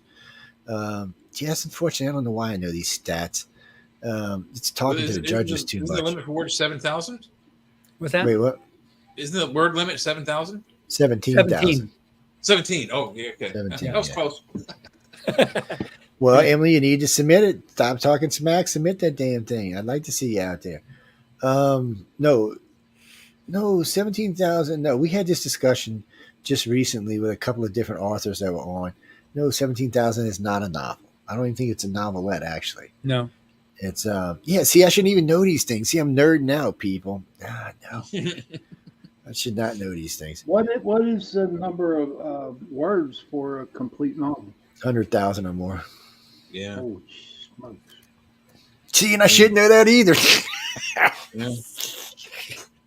It's his fault. I'm blaming his ass for this. When we go to the other side, I'm blaming John. When we cross over, they said, "Why'd you geek out?" I said, "You didn't know that guy John Go when you got here. It's his fault." No, really, people. But that's what I'm trying to tell y'all. If I pick up a lot of stuff, and I'm not part of that, I am, and sometimes I'm in the classes, and I'm listening. Sometimes it's just discussions after. There's this thing called BarCon, which you get a lot of information there for free as well too. Well, no, don't think everybody's drinking. So sometimes after everything's over, everybody will sit down in the bar downstairs in the lobby downstairs. Sometimes they're eating, sometimes they're drinking soft drinks, sometimes they're drinking alcohol, but everybody's down there talking.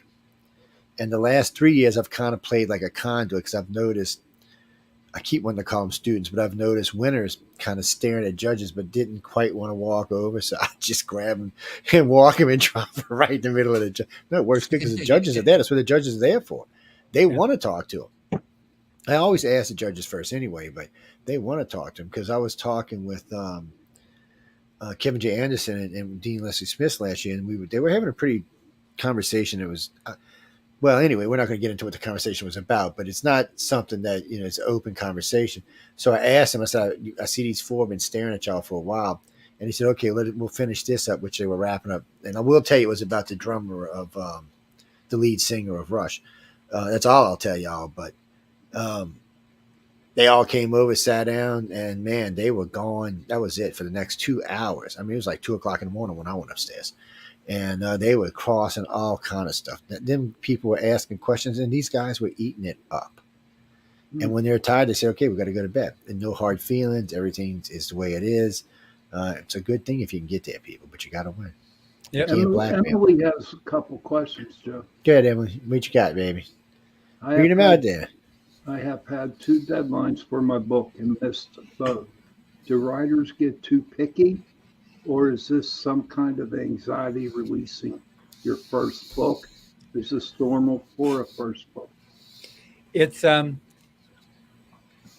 missing deadlines is not uncommon at all. The one of the good things about Writers of the Future is that authors will learn to write to a deadline, because that's something that a person needs to learn how to do, especially as they get professional. So that I need to write a story and submit by the end of the quarter. So that's a good thing to do.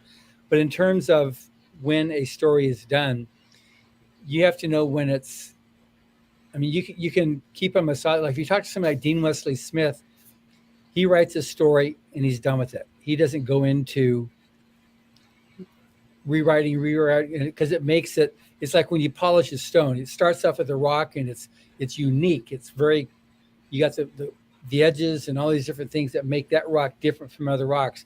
You keep on polishing, it ends up looking like any other polished rock. So that's the downside of multiple revisions. It gets more and more and more polished, but it loses its uniqueness. So that's where getting a good copy editor to help you at that point comes into play, to make sure you're true to your story, but you don't get rid of what makes it your story as compared to just another story.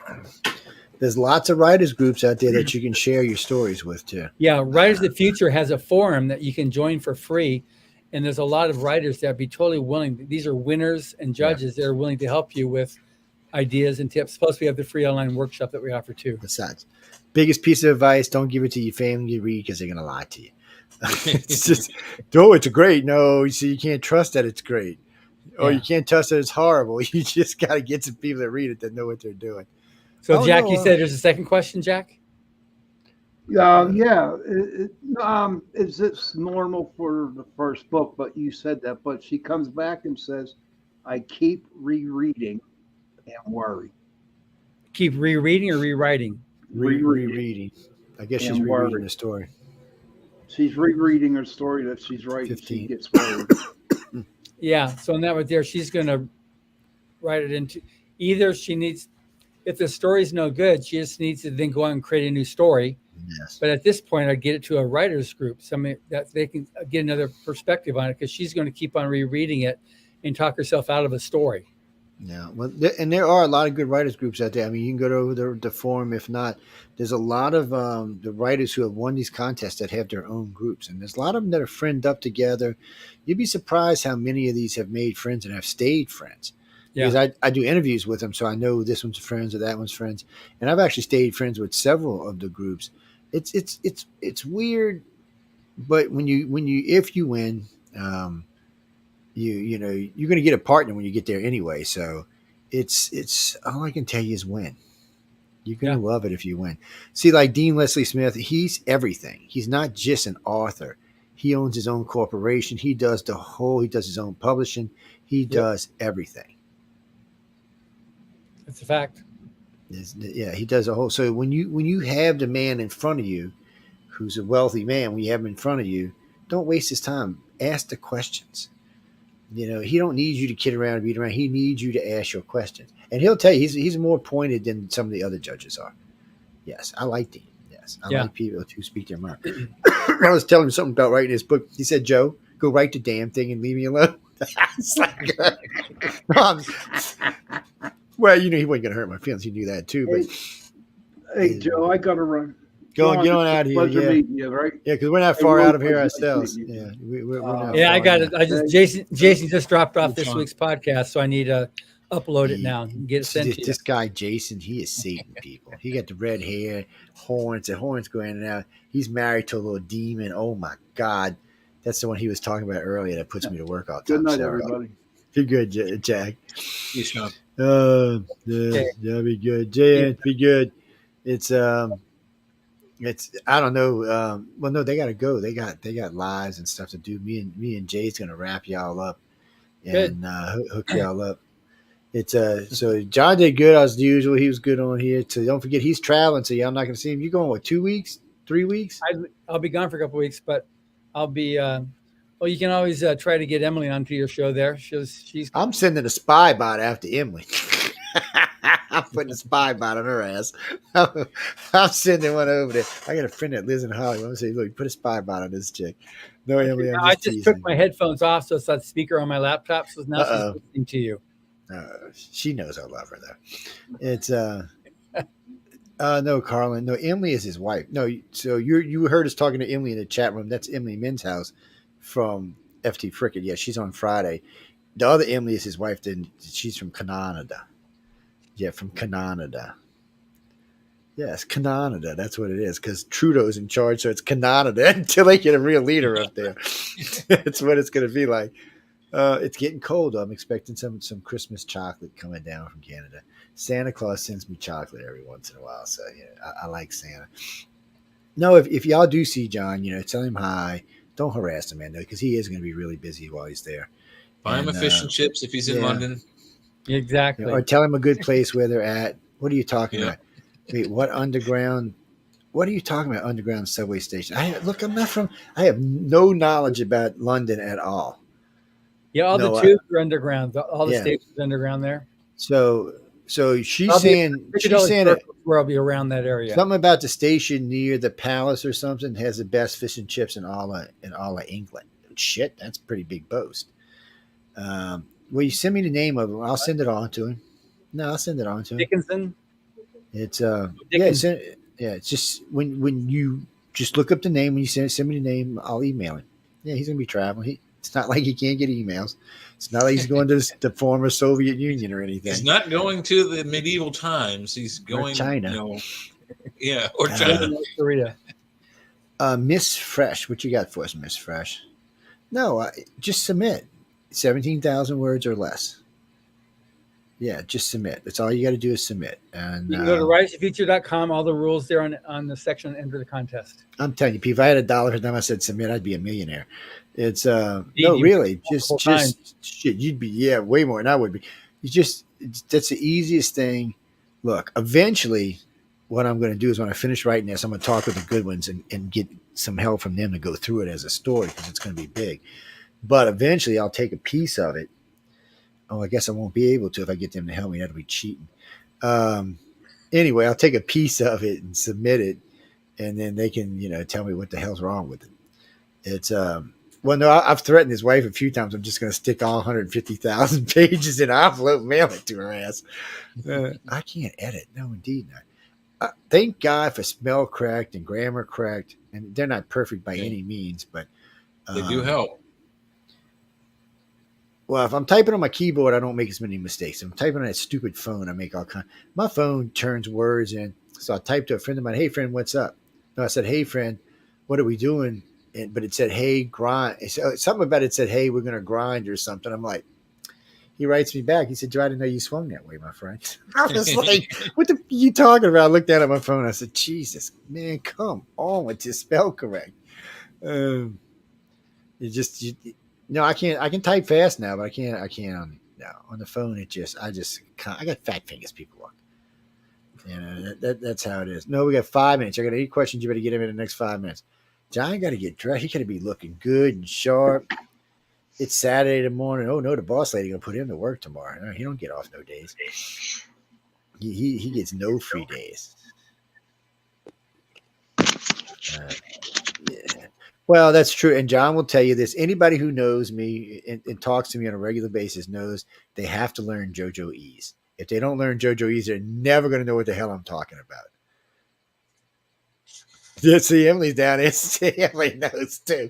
It's I can't help it. I leave out words, sometimes sentences. Thank God these people are getting semi-telepathic now, so they know what the hell I'm talking about. I'm trying to get better, but I get to typing real fast, and my fingers are just far slower than my brain is. It's and I'll go back. Sometimes I'll go back and read. I try to remind myself to read every time. Sometimes I forget. I'll go back and say, "What? I don't even know what the hell I said." I'm like, "Let's fix this." Yes, people, pay attention to what you're texting. You never know who you're texting to, and you don't want to text something really stupid to somebody you're actually doing work with. You mean business? No, that goes through one of the webs, Microsoft Office.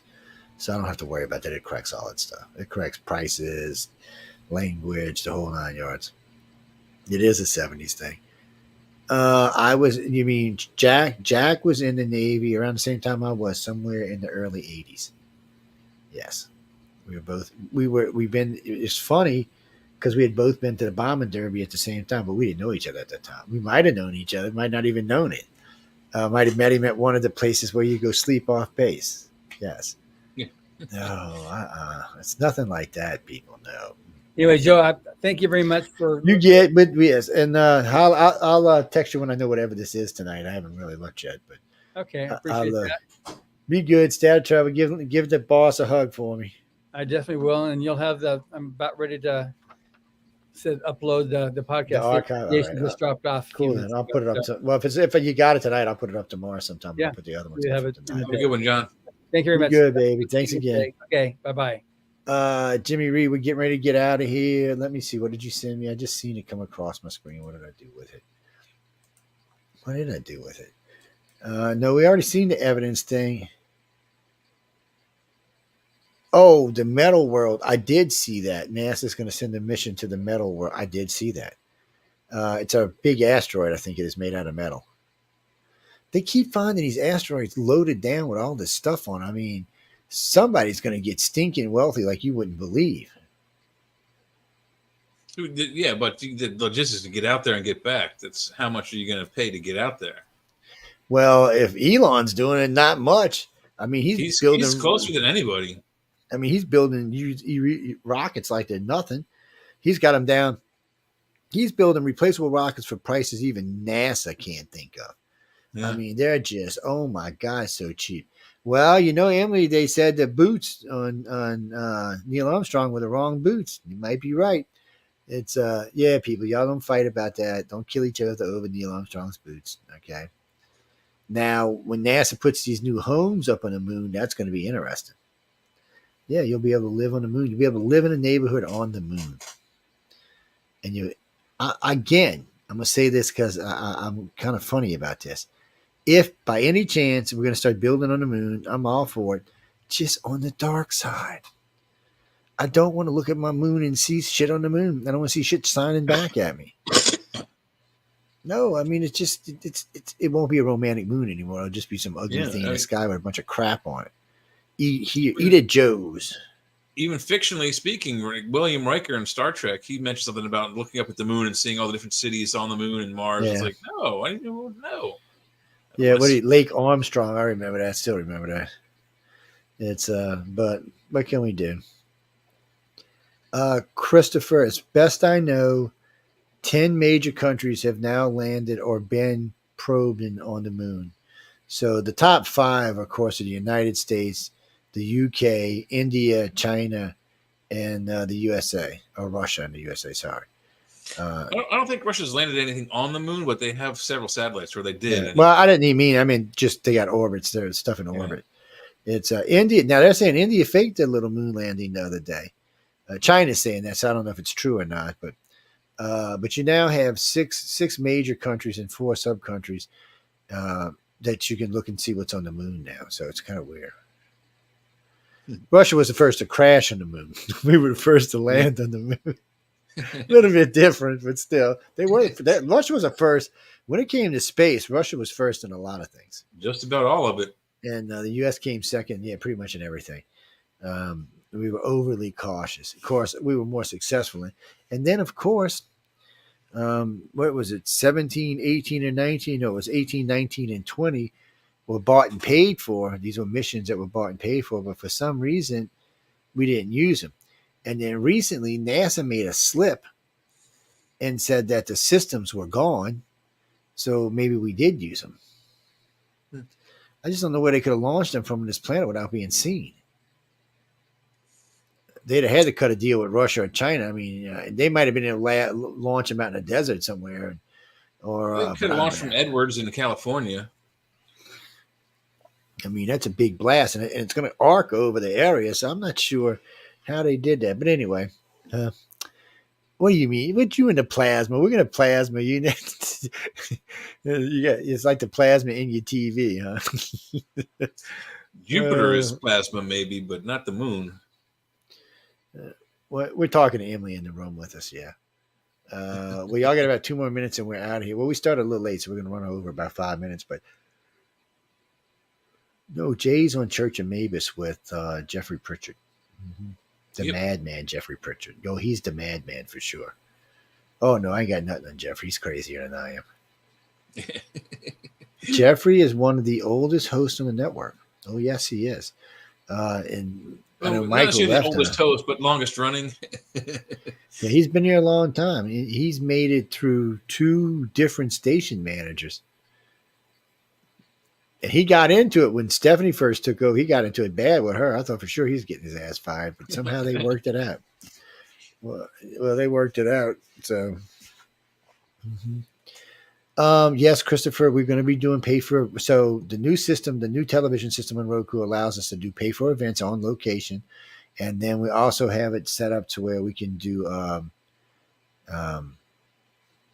like different archives we can put up for pay. Yeah. So you're going to be able to get those too. Well, there's a lot of stuff that you can't get right now because it's only on a pay for event.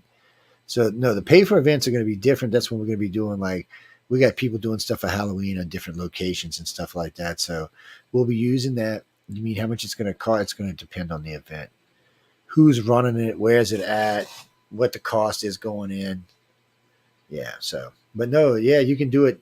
So you can take this system we're on right now, go anywhere in the world for that matter, and stream it live at a pay for event.